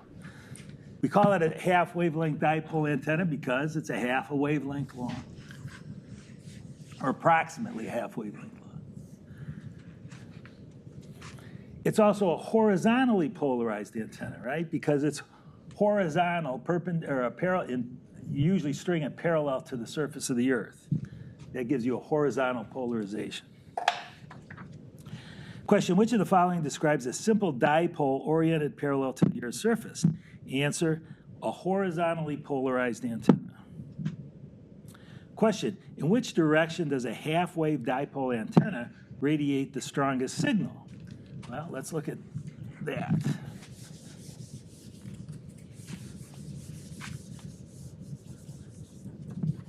Let's say I look at that antenna from the top down, right?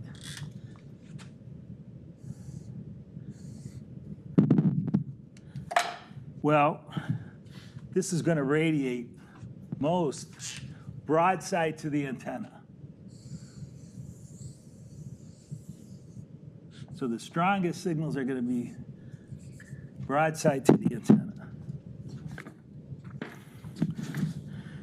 So question, in which direction does a half-wave dipole antenna radiate the strongest signal? Answer, broadside to the antenna.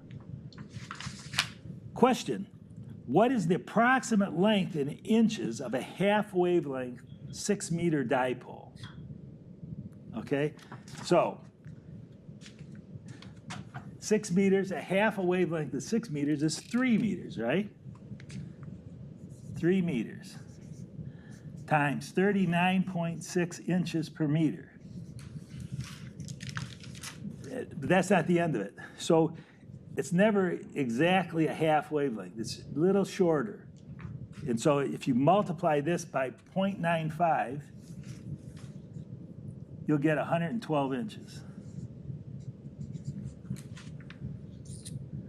Why is it a little shorter? Because the wave travels a little bit slower in wire than it does in free space.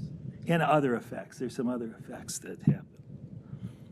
So you always have to apply this fudge factor. I had one guy one time, he just would just not understand this. I mean, like, he decided he's not going to understand it no matter what. I said to him, just remember 112 inches. God. And, and at that point, I didn't care whether he passed the test or not. Because the guy just wasn't listening. He just wasn't trying to understand it. Question. Which of the following increases the resonant frequency of a dipole antenna? So remember that the frequency and wavelength is an inverse relationship, right? So to increase the frequency, you actually have to shorten it. Because higher frequencies are a little bit short. The wavelength of higher frequency radio signal, radio wave, is a little bit shorter than a lower frequency one. So shortening it, you have to shorten it. In practice, what you do is, you say, okay, if you're putting up a dipole antenna, you say, okay, what's a half wavelength? You calculate that. You might use this sort of equation. But in practice, you can't account for all the things that can happen with an antenna. You've got, unless it's because this distance is in free space, right? Well, we don't have free space, right? You got your house, or you got power lines, or whatever. They're all going to have a little bit of an effect. So what you do is you put it up and then you tune it. You have to adjust that length, shorten it or lengthen it a little.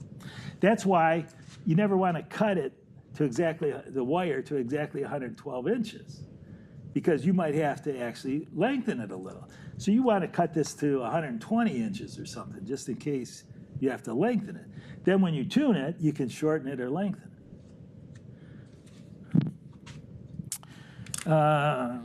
Cover that. Any questions about half-wave dipoles? Like I say, these are most common. The second most common antenna is the quarter wave vertical antenna. Oh, it's hell. This.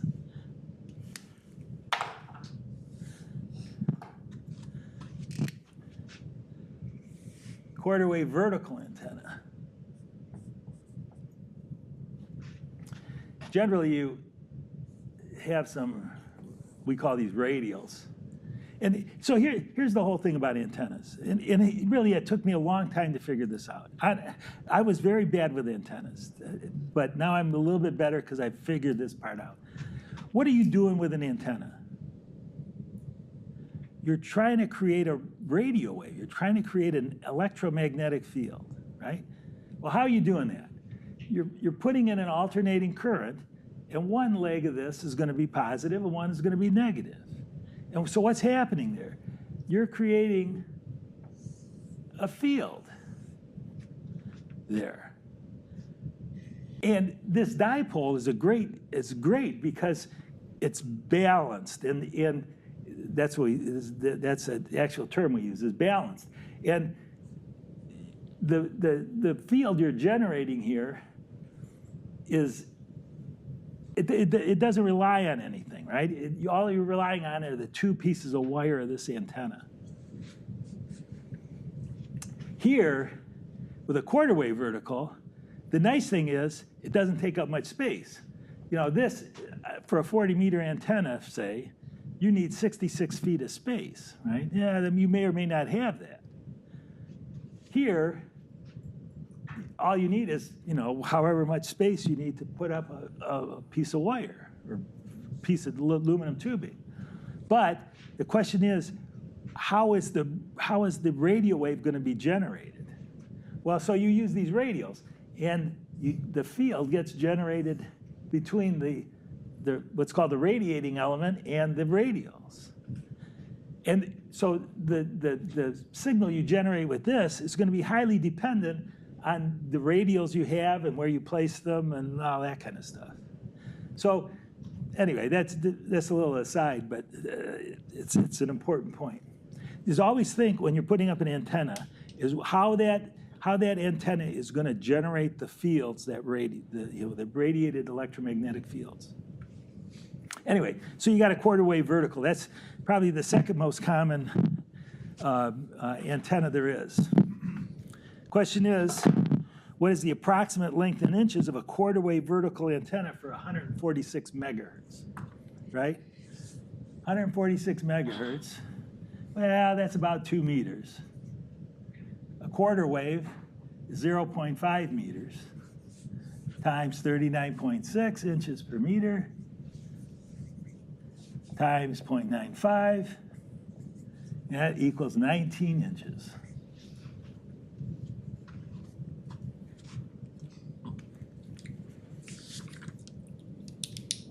And, you know, most antennas are not that fussy about actual lengths, fortunately.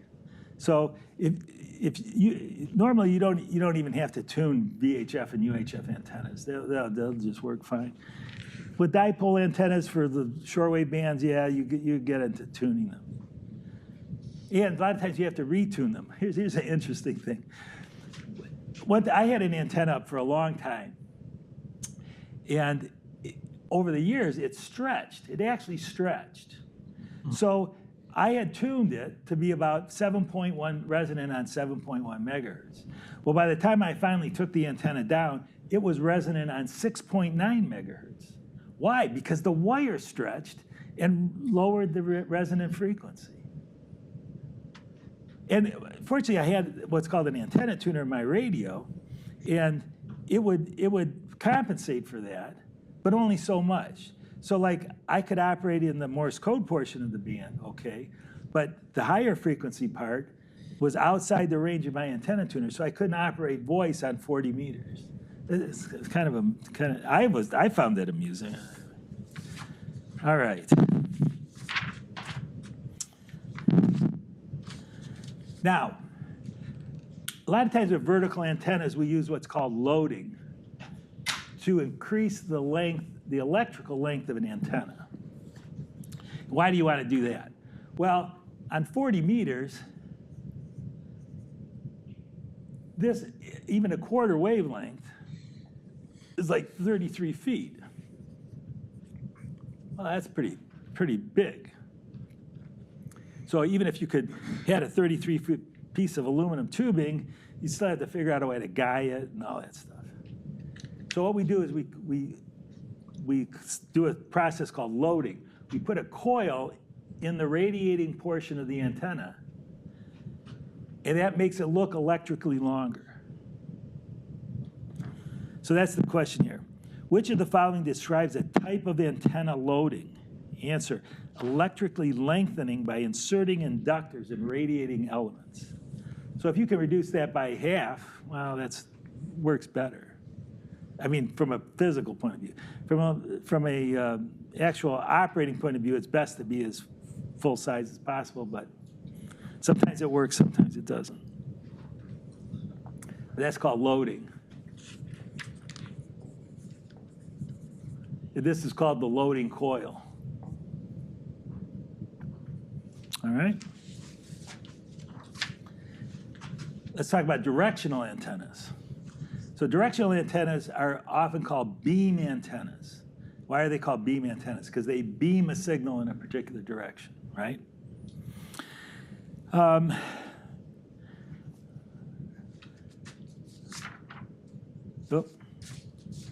Did that too fast.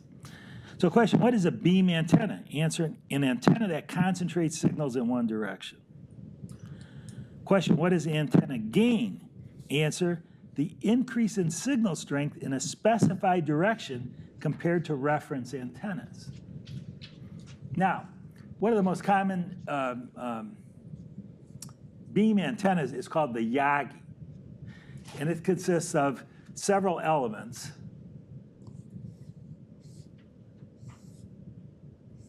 You could have more than three, but this would be a three-element Yagi.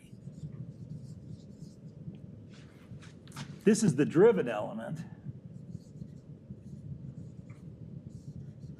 This is where we connect the coax, right? This is the reflector, and this is the director. So which way would you expect the signal to be directed? Well, this way, of course, right?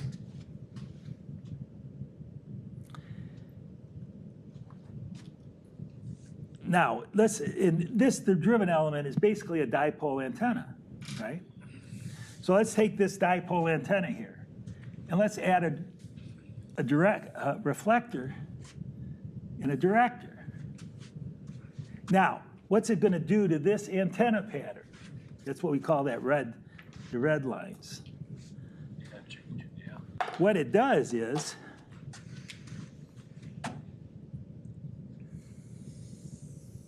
makes our signal in this direction greater and in this direction less. And the area under these curves will be the same. So with the dipole, you got this thing, and then you have a certain area. And then with the Yagi, you have this, and then this, and the area under the curve is the same. Why? Because you're putting the same amount of power into the antenna in both cases.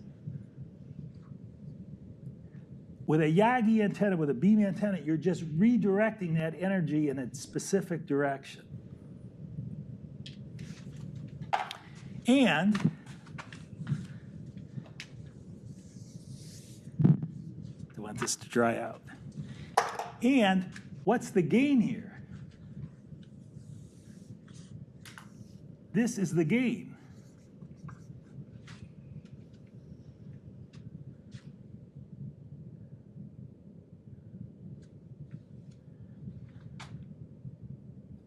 Yagis are great antennas. Problem is they are directional, so you got to have a way to move them if you want to talk to somebody in different, it's great if you want to, in this case, you want to talk in this direction, but if you want to talk to somebody in that direction, you got to turn the thing.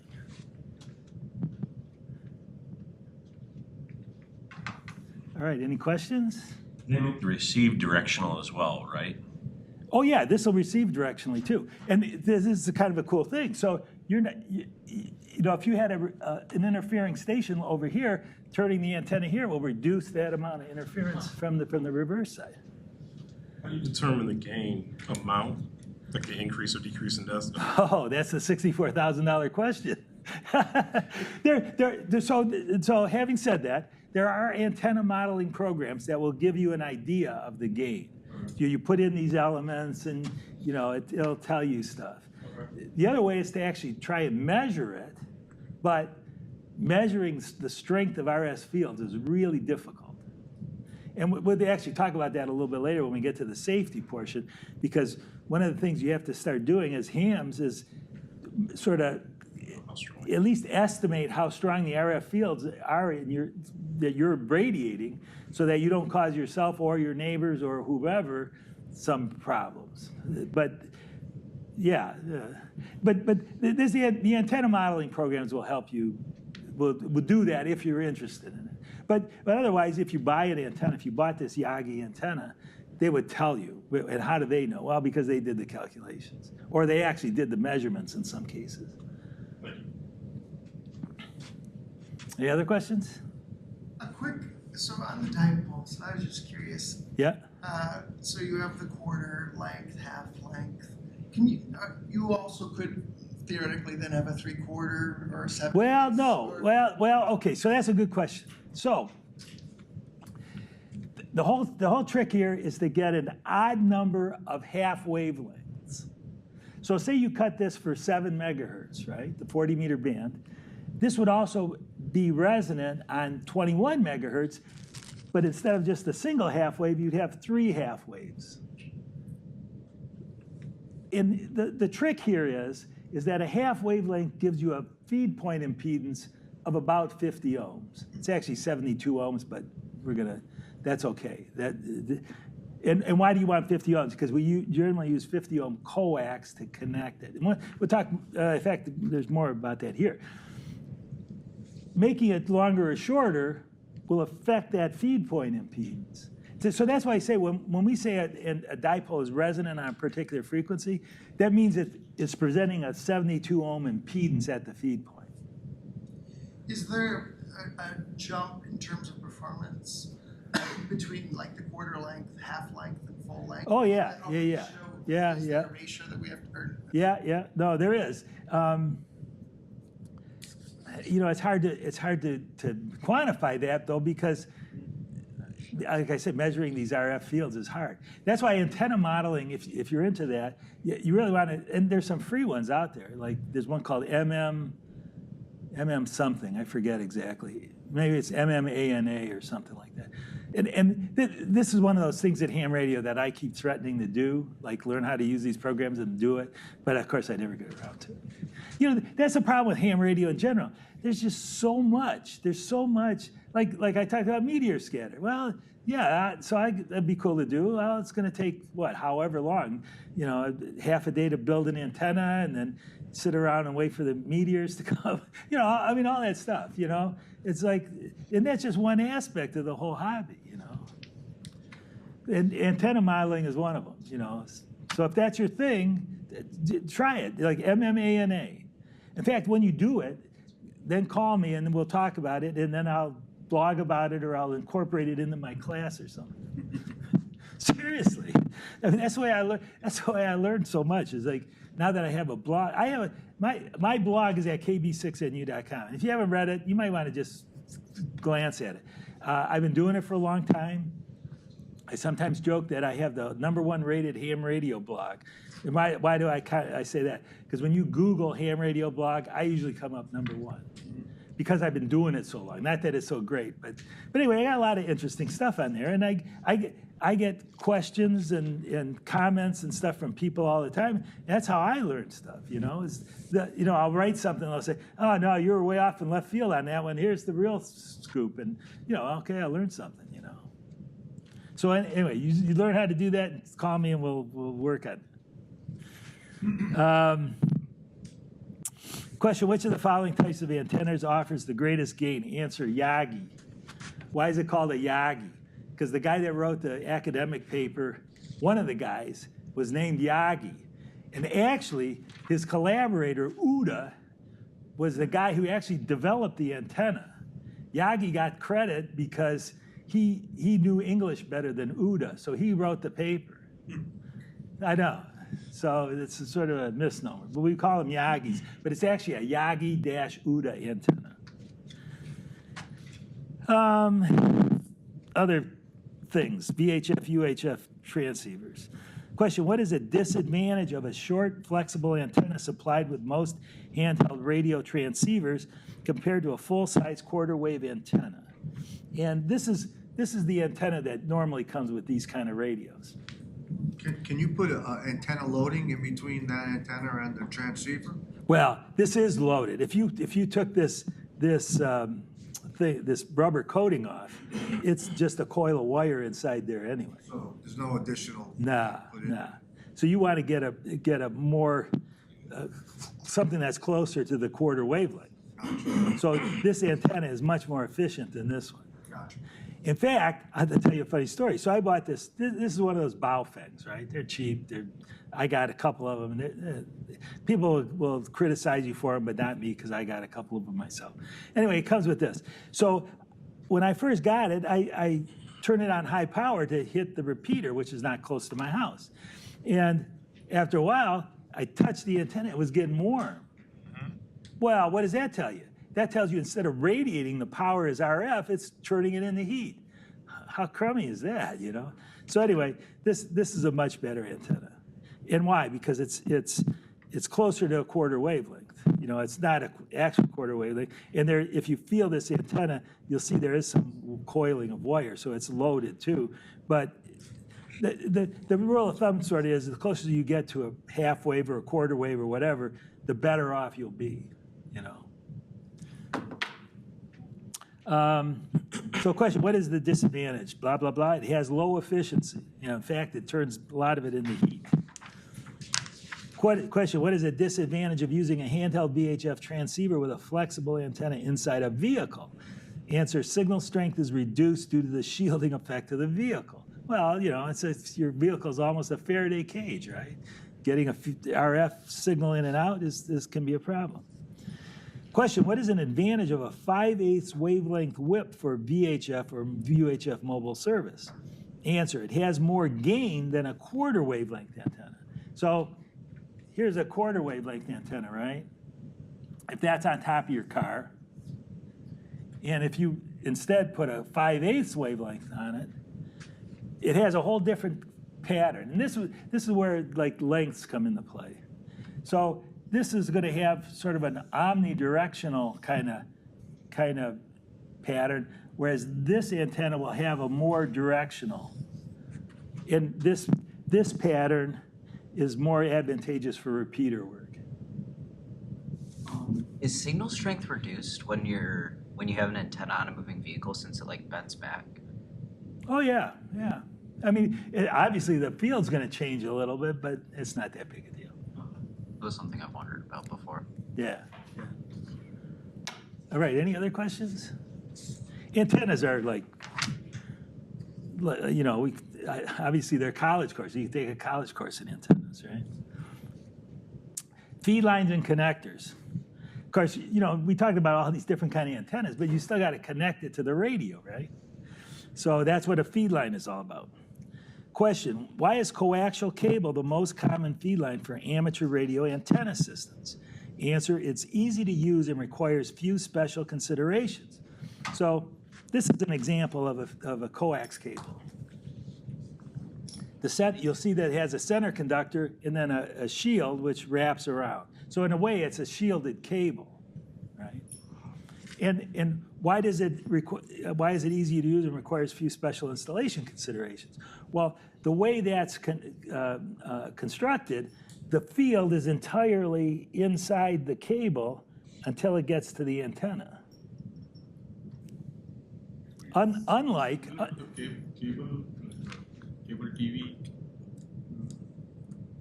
well, so that's a good question. So cable TV uses a different impedance cable. Why? Because for cable TV, all you're concerned about is reception, not transmission. And it's been determined that the best impedance for reception is around 75 ohms. And the best impedance for transmission is about 35 ohms. Well, the compromise, because in amateur radio work, we generally transmit and receive on the same cable, is 50 ohms. That's why we generally use 50 ohm cable in amateur radio. But getting back to the field bit, so here's another type of feed line, right? This is sort of an open wire feed line. Well, here, if you think about it, you've got fields generated all around this cable. So depending on where it's routed, like for example, if you try to run it over a gutter at your house, well, that metal will affect the field and might affect your ability to transmit and receive. So that's why we use cable, because there's not so much interaction.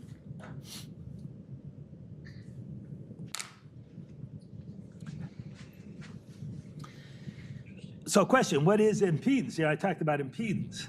So impedance is the opposition to AC current flow. So basically, in the terms of coax, it's the characteristics of that cable.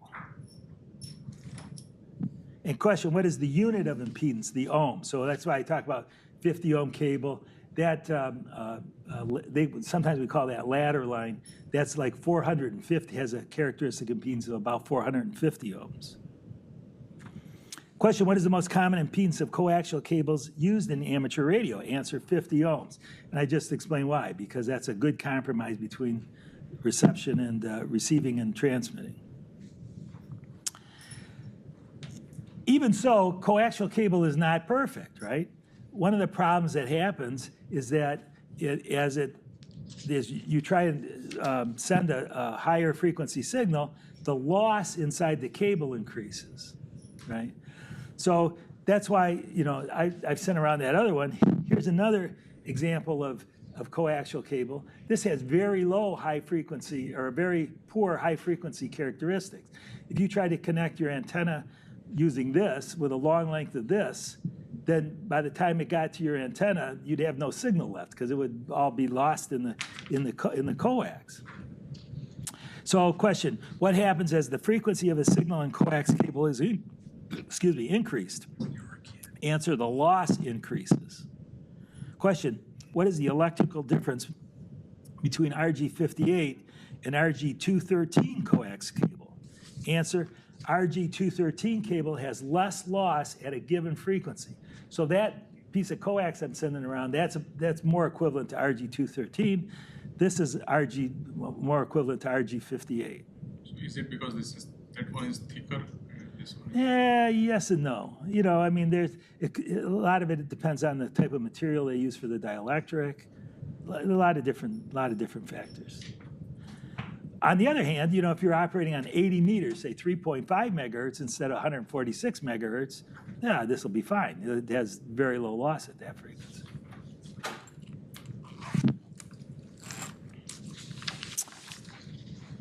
Question, which of the following types of feed line has the lowest loss at VHF and UHF? Answer, air-insulated hard line. And this is an example of air-insulated coax. You see that the center conductor actually rides inside a spacer that keeps it in the center of the cable.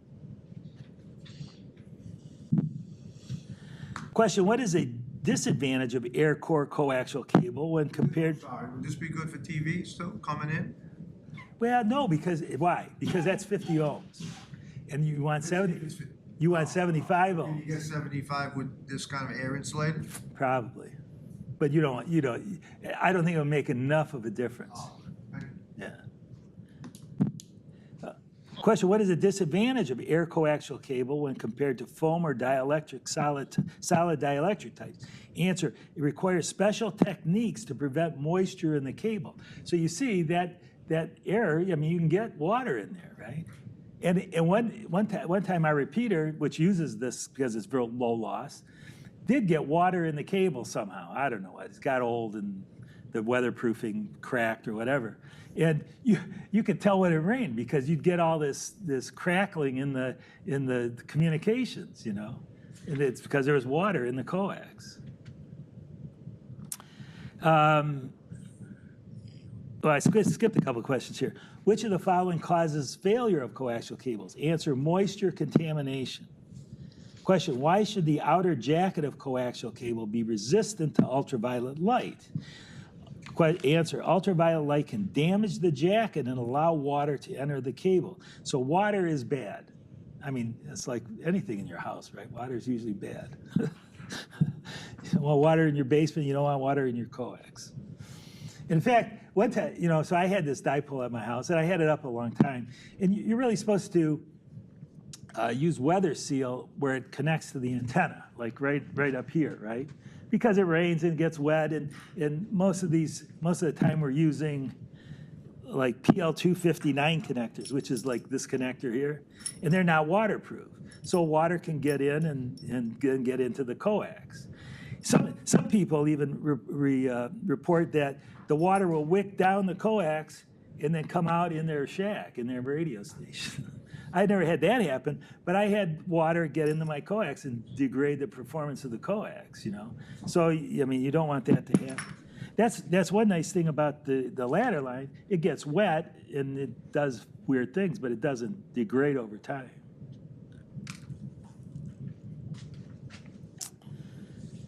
All right, any questions about that? Water bad. PL259. So I mentioned that this is called a PL259 connector, right? And this is the most common type of connector we use in amateur radio. Question, which of the following is true of PL259 type coax connectors? Answer, they are commonly used at HF and VHF frequencies. And above VHF frequencies, they really don't, they're really not that good. The impedance changes and all that. And the reason for that is they just weren't designed to be really controlled impedance up at the higher frequencies. I mean, these are like World War II vintage connectors, right? So it's almost 100, they're almost 100 years old. A better connector is the N-type connector. Do you have any good methods to crimp coax connectors? Yeah, get a good crimper. No, seriously. I mean, that's the best. Get a good crimper that has the proper dies. And I only crimp my coax connectors these days. So on that connector, it's one side. It's an adapter. It's a BNC to N. The N connector is the big N. And if you just look at it. Look at it for a second. So you see that on the inside, there's actually two connections, then the shell. So it's like three. Here, you're relying on the shell to be the second. That's why that's better.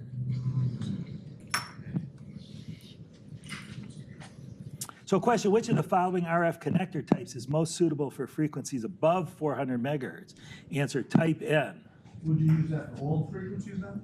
Type N? You could, but so here's the problem. All the radios you buy will have PL259s on them. I mean, you could put an adapter on it, I suppose, and some people do. Some people do just because they like it, end connectors better.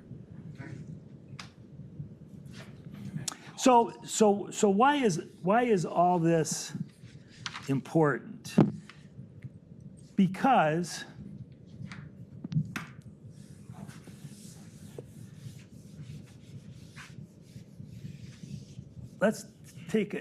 let's use it to show an example here. So you got your radio, and you got your coax, and you got your antenna, right? Well, generally, the radios now are designed to be, and the whole goal, right, is to transfer the most amount of power from the radio to the antenna, and then have the antenna radiate that power, right? That's the whole purpose here. So most radios now have a 50 ohm output impedance. If you use a 50 ohm coax and an antenna with a 50 ohm feed point impedance, we say that this system is matched.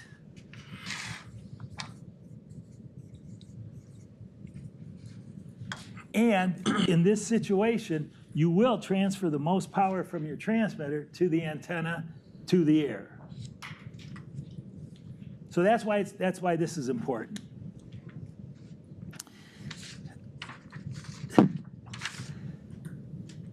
BNC type is same as N type or?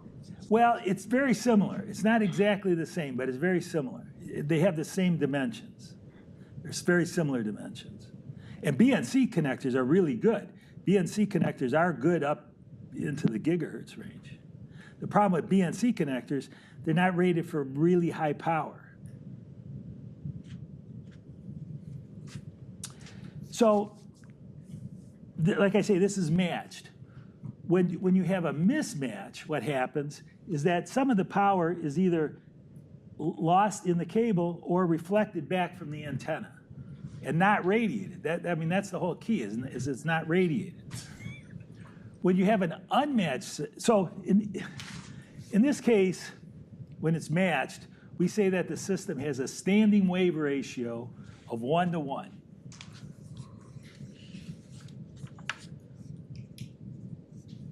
Right? So that's sort of the holy grail, getting a SWR of 1:1. That stands for standing wave ratio? Right, SWR. Question, what is standing wave ratio? Answer, a measure of how well a load is matched to a transmission line. So in this case, we got transmission line of 50 ohms, we got an antenna of 50 ohms, perfect match. SWR of 1:1. Question, what reading on an SWR meter indicates a perfect impedance match between the antenna and the feed line? Answer, 1:1.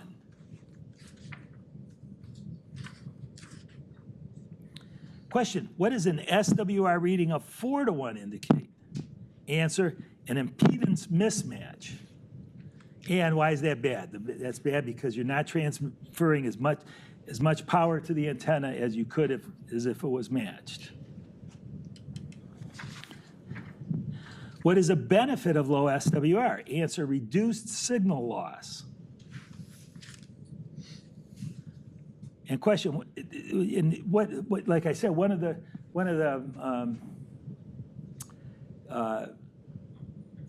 factors here is if you have a high SWR, is that you'll get increased loss in your transmission line. It'll actually turn it into heat, basically. You might not be able to feel it, but it'll turn it into heat. Answer, what happens to power lost in a feed line? It is converted into heat.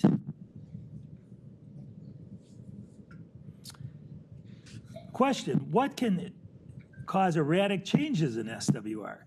Answer, loose connections in the antenna or feed line. And so that's another thing. So say you're getting some erratic results. What's the first thing to check? Check the connections. Either they're not screwed in properly, or maybe the crimp, if you crimp your connectors, is not quite so good, all kinds of things. I have a theory that at least 80% of all electronic problems are caused by connectors and cables and poor connections of one kind or another. So always check the connections first. Let's see. Now, fortunately, most radios these days have circuits that will, and so what can happen here, right? Say you had a high SWR, and so the antenna is actually reflecting power back to the radio. Well, some of it's going to get lost in the cable, but some of it you may require the radio to actually dissipate that power, because it's not being dissipated by the antenna, it's not being radiated by the antenna. So that's a bad situation, right? You could theoretically blow out your radio, right? Blow the finals in your radio because they're being asked to dissipate the power. So earlier you were talking about like the 3, 6, and 10 like dB gain, yeah, and or negative to the same effect as the same ratio. Yeah. Is that, do you incorporate decibel gain into saying like my if the power is 4:1 and it's a 200 watt or 200 ohm radio and a 50 ohm antenna and cable, you're saying that it's like a negative 10, or excuse me, a negative 6 deviation in Right. So say you put up a repeater system, right? And your repeater has a power output of 40 watts, whatever. And you have an antenna that has a gain of 4 or 5, 6 dB, right? Well, that doesn't mean 6 dB is 4 to 1. That doesn't mean you're outputting 160 watts because that cable will have some amount of loss. If it's got 3 dB loss or 2 dB loss, you have to factor that into the whole equation. In fact, I'm revising the extra class study guide, and they just talked about this. There's a couple of questions in there about what's called link margin. So if you have a radio link between two stations, say you're transmitting some kind of data or whatever, you have to figure in all the losses, the cable loss, the path loss, all those kind of losses.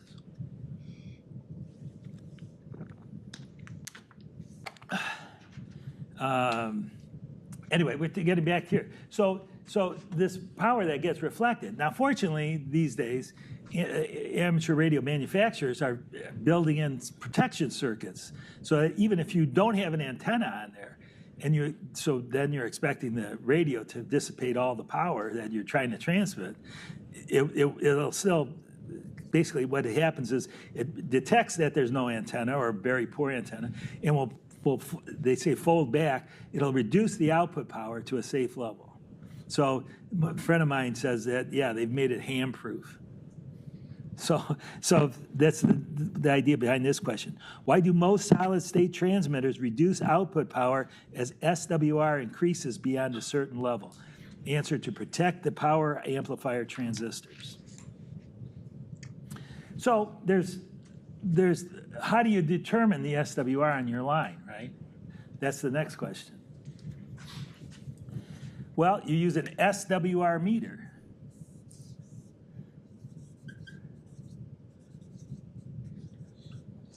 And it'll tell you the standing wave ratio on your antenna system. That's one way to do it. Question: which of the following should be considered when selecting an accessory SWR meter? Answer: the frequency and power level at which the measurements will be made. So some SWR meters are made only for HF. Some of them will work up into the VHF and UHF regions, but you have to keep that in mind. Also, if your radio has like 100-watt output and your SWR meters are only rated for 50 watts, that's not a good situation either, right? So make sure it can handle the output power. Question: which instrument can be used to determine SWR? So there are other things besides SWR meters that can do this. One is a directional watt meter. So if you have a directional watt meter, you have to make two measurements. You would measure the power in the forward direction and turn this around, measure power in the reverse direction. And then there's a calculation you can make to determine if your SWR is good or not.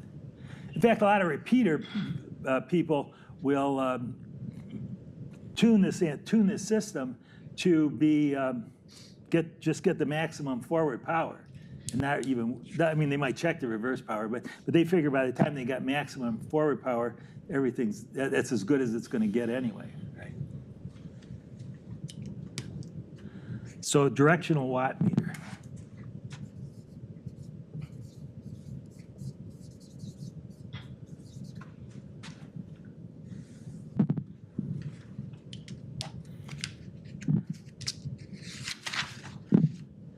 Where should an RF power meter be installed? Answer: in the feed line between the antenna and the transmitter. So like right here. That's where you put your watt meter.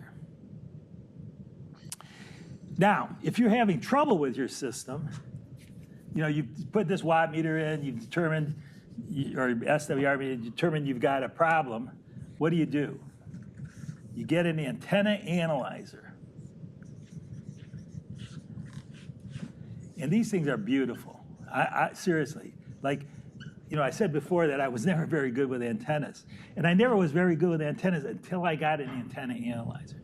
An antenna analyzer lets you make measurements that tell you what's going on with your system. But some hams are just like intuitive about antennas, right? They'll come over your house, they'll look at your dipole. Oh yeah, it's probably 2 inches too long on each side. It's like, how do they know that? Well, they just have that feel for it. I never had that feel for it. On the other hand, can put an antenna analyzer on it and make measurements and determine, yeah, it's 2 inches too long on each side. They're just great. So question, which of the following is used to determine if an antenna is resonant at the desired operating frequency? An antenna analyzer. And it actually will put out a signal at the resonant frequency of the system and then tell you what the SWR is. And some of them even go farther than that. They'll tell you what the SWR is, but they'll tell you the impedance, they'll tell you if it's capacitive or inductive. I mean, the whole 9 yards. They're really very cool things.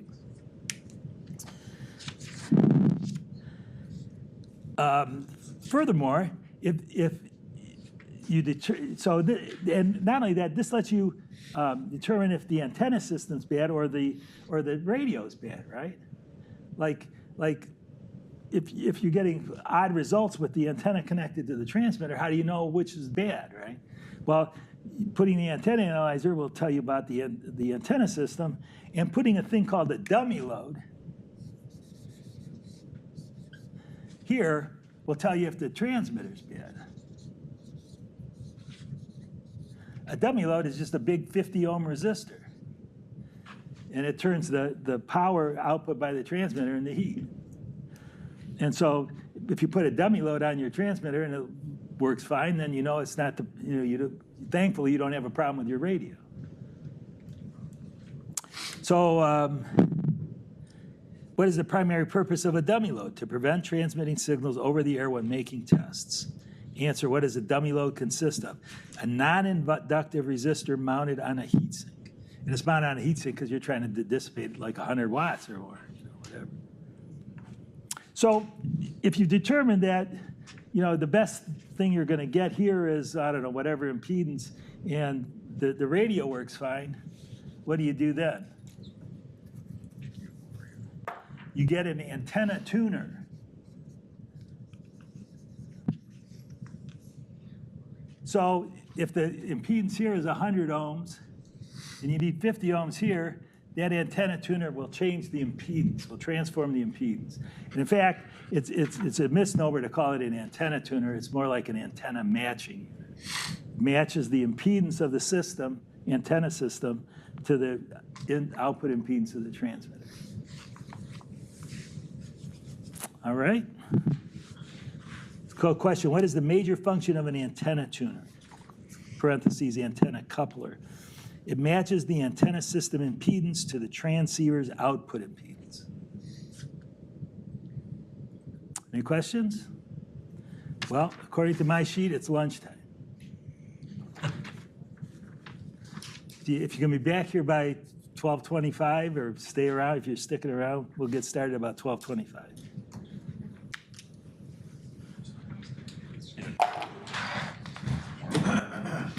I told you I got this down to a science. I even wrote lunch on the sheet. Got there by lunchtime.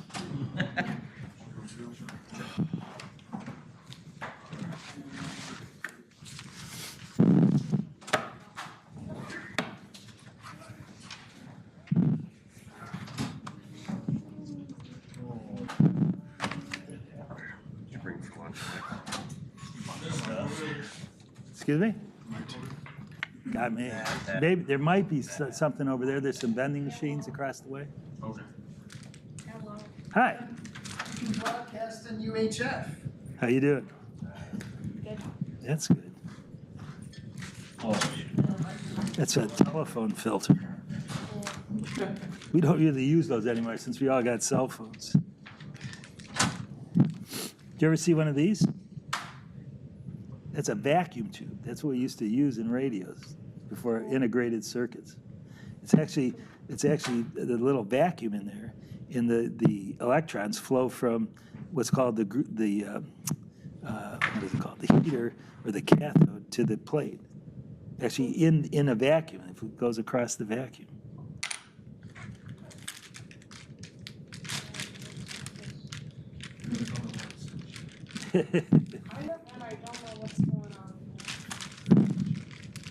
Whole bunch of stuff.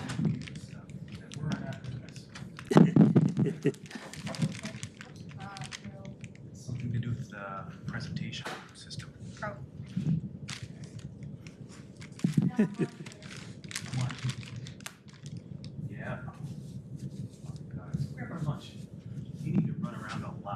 I wanna show how much fun. Okay.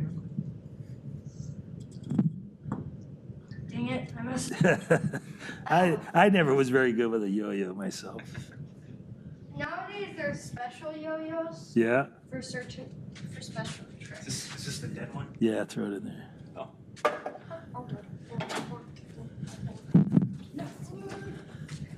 Thanks. Yeah.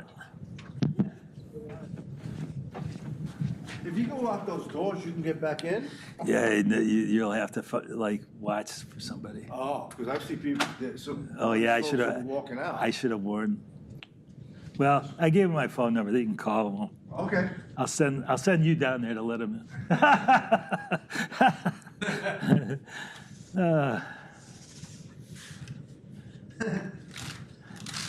Because I remember what happened, the conversation this morning. Yeah, yeah. And I brought my lunch with me, so. I'm always amazed when people don't bring lunch.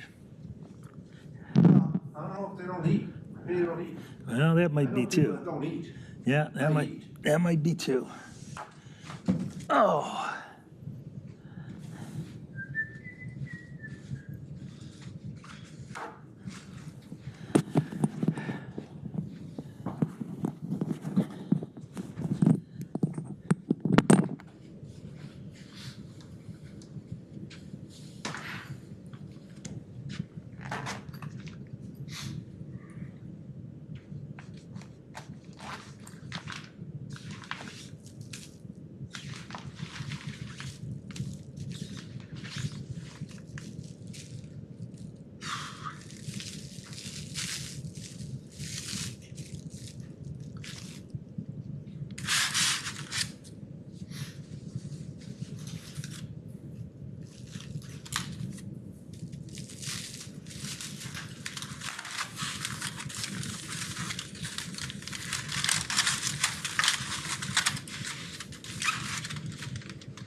that there was a restaurant open, but it wasn't open.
You know, this whole meter thing, I have no idea, I don't understand it at all.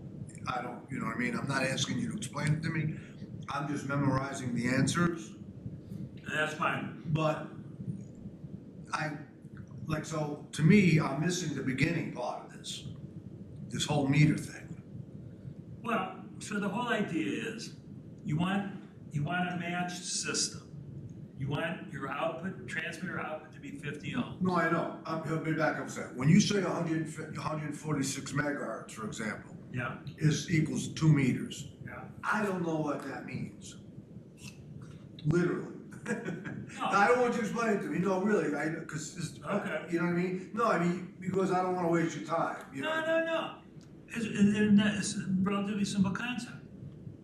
Radio wave travels at 300 million meters per second, right? Right. No matter what the frequency. Right.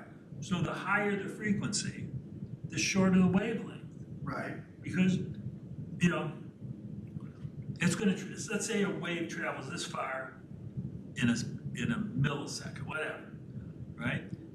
That's one wave. In fact, I'll draw it. I often draw it, I should have drawn it. I think you did. No, I didn't.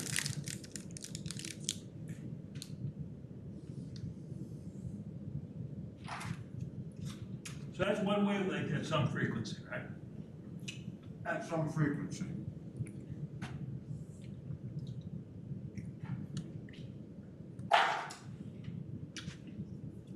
If you had a signal at twice the frequency,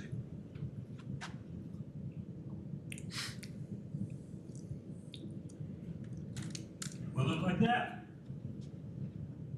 This is the wavelength of the second one. This is the wavelength of the first one. Right. So the higher frequency is going to be a shorter wavelength.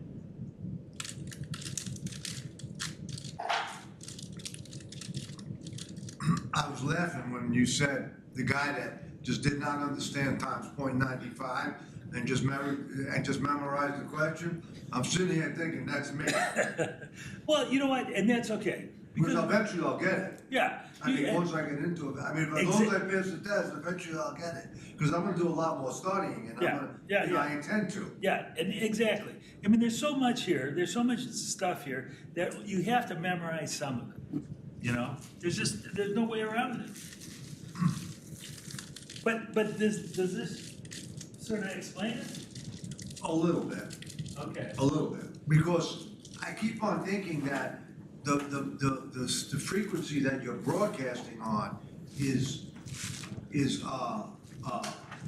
what you want it to be.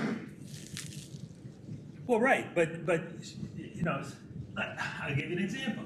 So we can transmit at 7.050 megahertz. That's a frequency in the 40 meter band. We can also transmit at 14.100 megahertz. This is the 7050, this is the 14.1. And the size of your antenna determines. If it's a half wavelength, this one's going to be half as big. A half-wave dipole on 40 meters is 66 feet long. On 20 meters, it's 33 feet long. So the size of your antenna is determined by the frequency you're broadcasting on. We're always transmitting, we don't broadcast. Sure. I I understand. Okay. Transmitting on. Yeah. So the size of the antenna. Well, a dipole, you know, a dipole antenna. A dipole. The size of a dipole antenna. All right. That makes a little more sense to me. Good.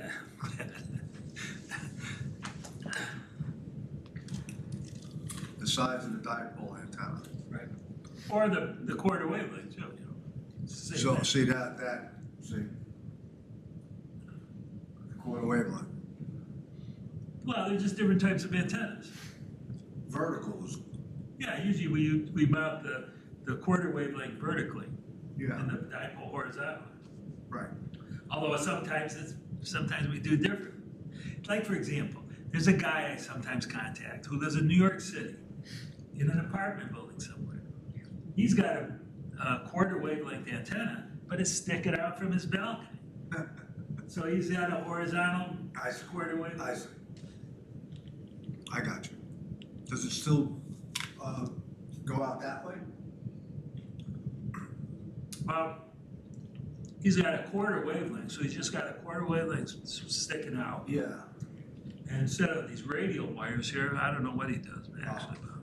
The only reason I'm asking that question, when I was at the airport last year with you guys, Yeah. someone that was explaining, you know, because you have those wires, you have the antennas going across. Those are half wavelength dipoles. Yeah, and you don't want to interfere with the airport. So it's in line, right? That's right. The guy one of your members was explaining that to me. Right. And I think he told me that. Why? Because it goes, but with a dipole, it goes that way, broadside. Yeah. So I'm asking you for that guy in New York, since it's sticking out, it's not going broadside. It would work just like that antenna. No, it's still going broadside. Oh.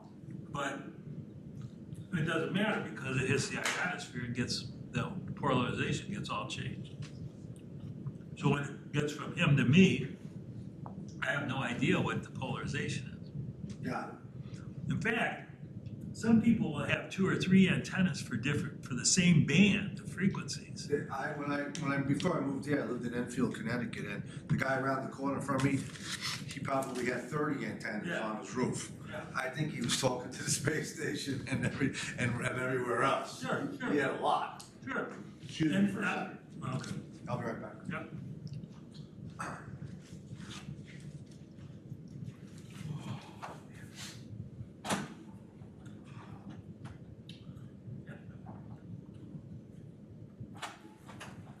I'm sorry, you were saying? Oh, that's all right. I don't know, I forget now. Oh. What was I saying? That's why some guys will, I'm talking to them on the air, and I'll say, oh, let me see how you sound on the dipole or on the vertical. And they'll switch antennas, and they'll say, oh, you have a much better signal on the vertical. Because that vertical, in comparison to the horizontal dipole, the vertical antenna, more of my signal is hitting the vertical than was hitting the dipole. So now I understand the length part, what you were referring to. That, I didn't make that connection earlier. No. I don't, it kind of talks about it in here, but it doesn't, I didn't make that connection in my brain. That I got it, I can't say it, but I understand it. As far as, as far as the length of the dipole antenna. Matches the frequency. Right. That you're on. Right. Based on the speed of light. Right. And why? Because just like in the transmit case, where you want to transmit as much power, when you're receiving, you want to receive as much of that signal as possible and transfer that to the receiver.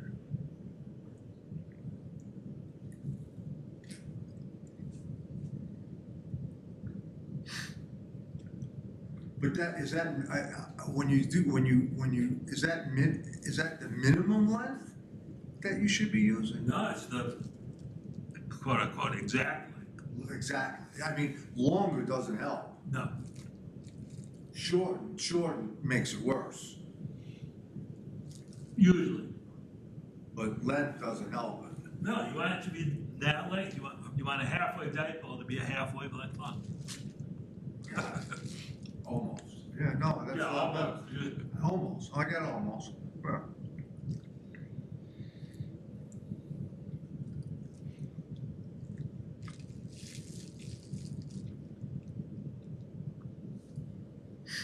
Oh, I hope I pass. I got this eye on this. I can show it to you. Well, you've been passing, right? You've been passing the practice test. Yes, but I didn't want to jinx myself. I read it through it again yesterday, but I didn't want to take a test yesterday because I didn't want to fail it and jinx myself for today.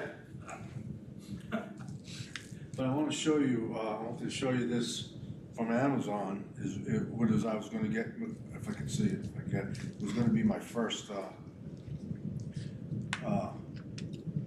portable. Let's see if I have it.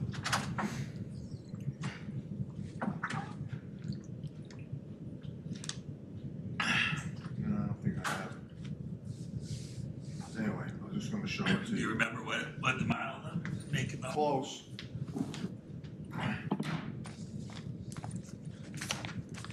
And I was going to bring it. I'm going to bring it with me on the 22nd, right? The field day. Yeah, I was going to bring it with me on the field day.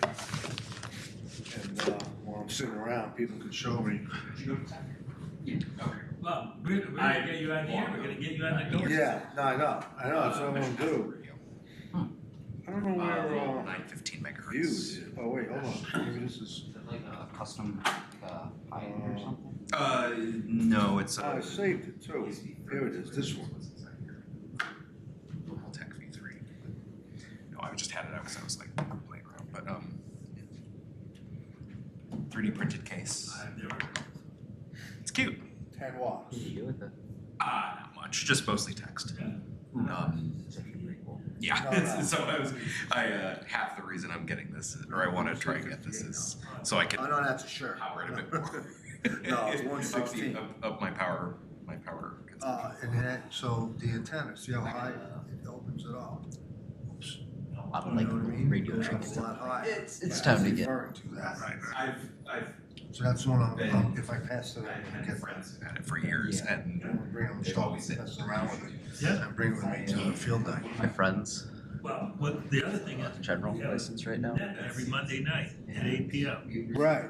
Hamvention and I got like a older icon. Where do you live? We were gonna And try to maintain Law Road, contact Stonebridge Golf Course. in Harbor area. Yeah, you should be able to hit Right it up the street, there. right, I mean, right up Low Road, I mean, right up Ellsworth from the airport.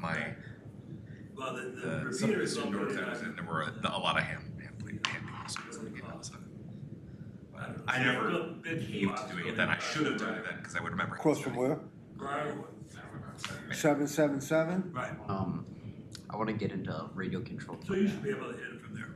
Radio control what? Radio controlled. But do you put, to do that, do you, what do you do? Do you put some like you interesting. put the Program frequency, that with the frequency. you put the frequency of that repeater into the A little bit longer. Yeah, you might be good. Drone swarm right now. Look,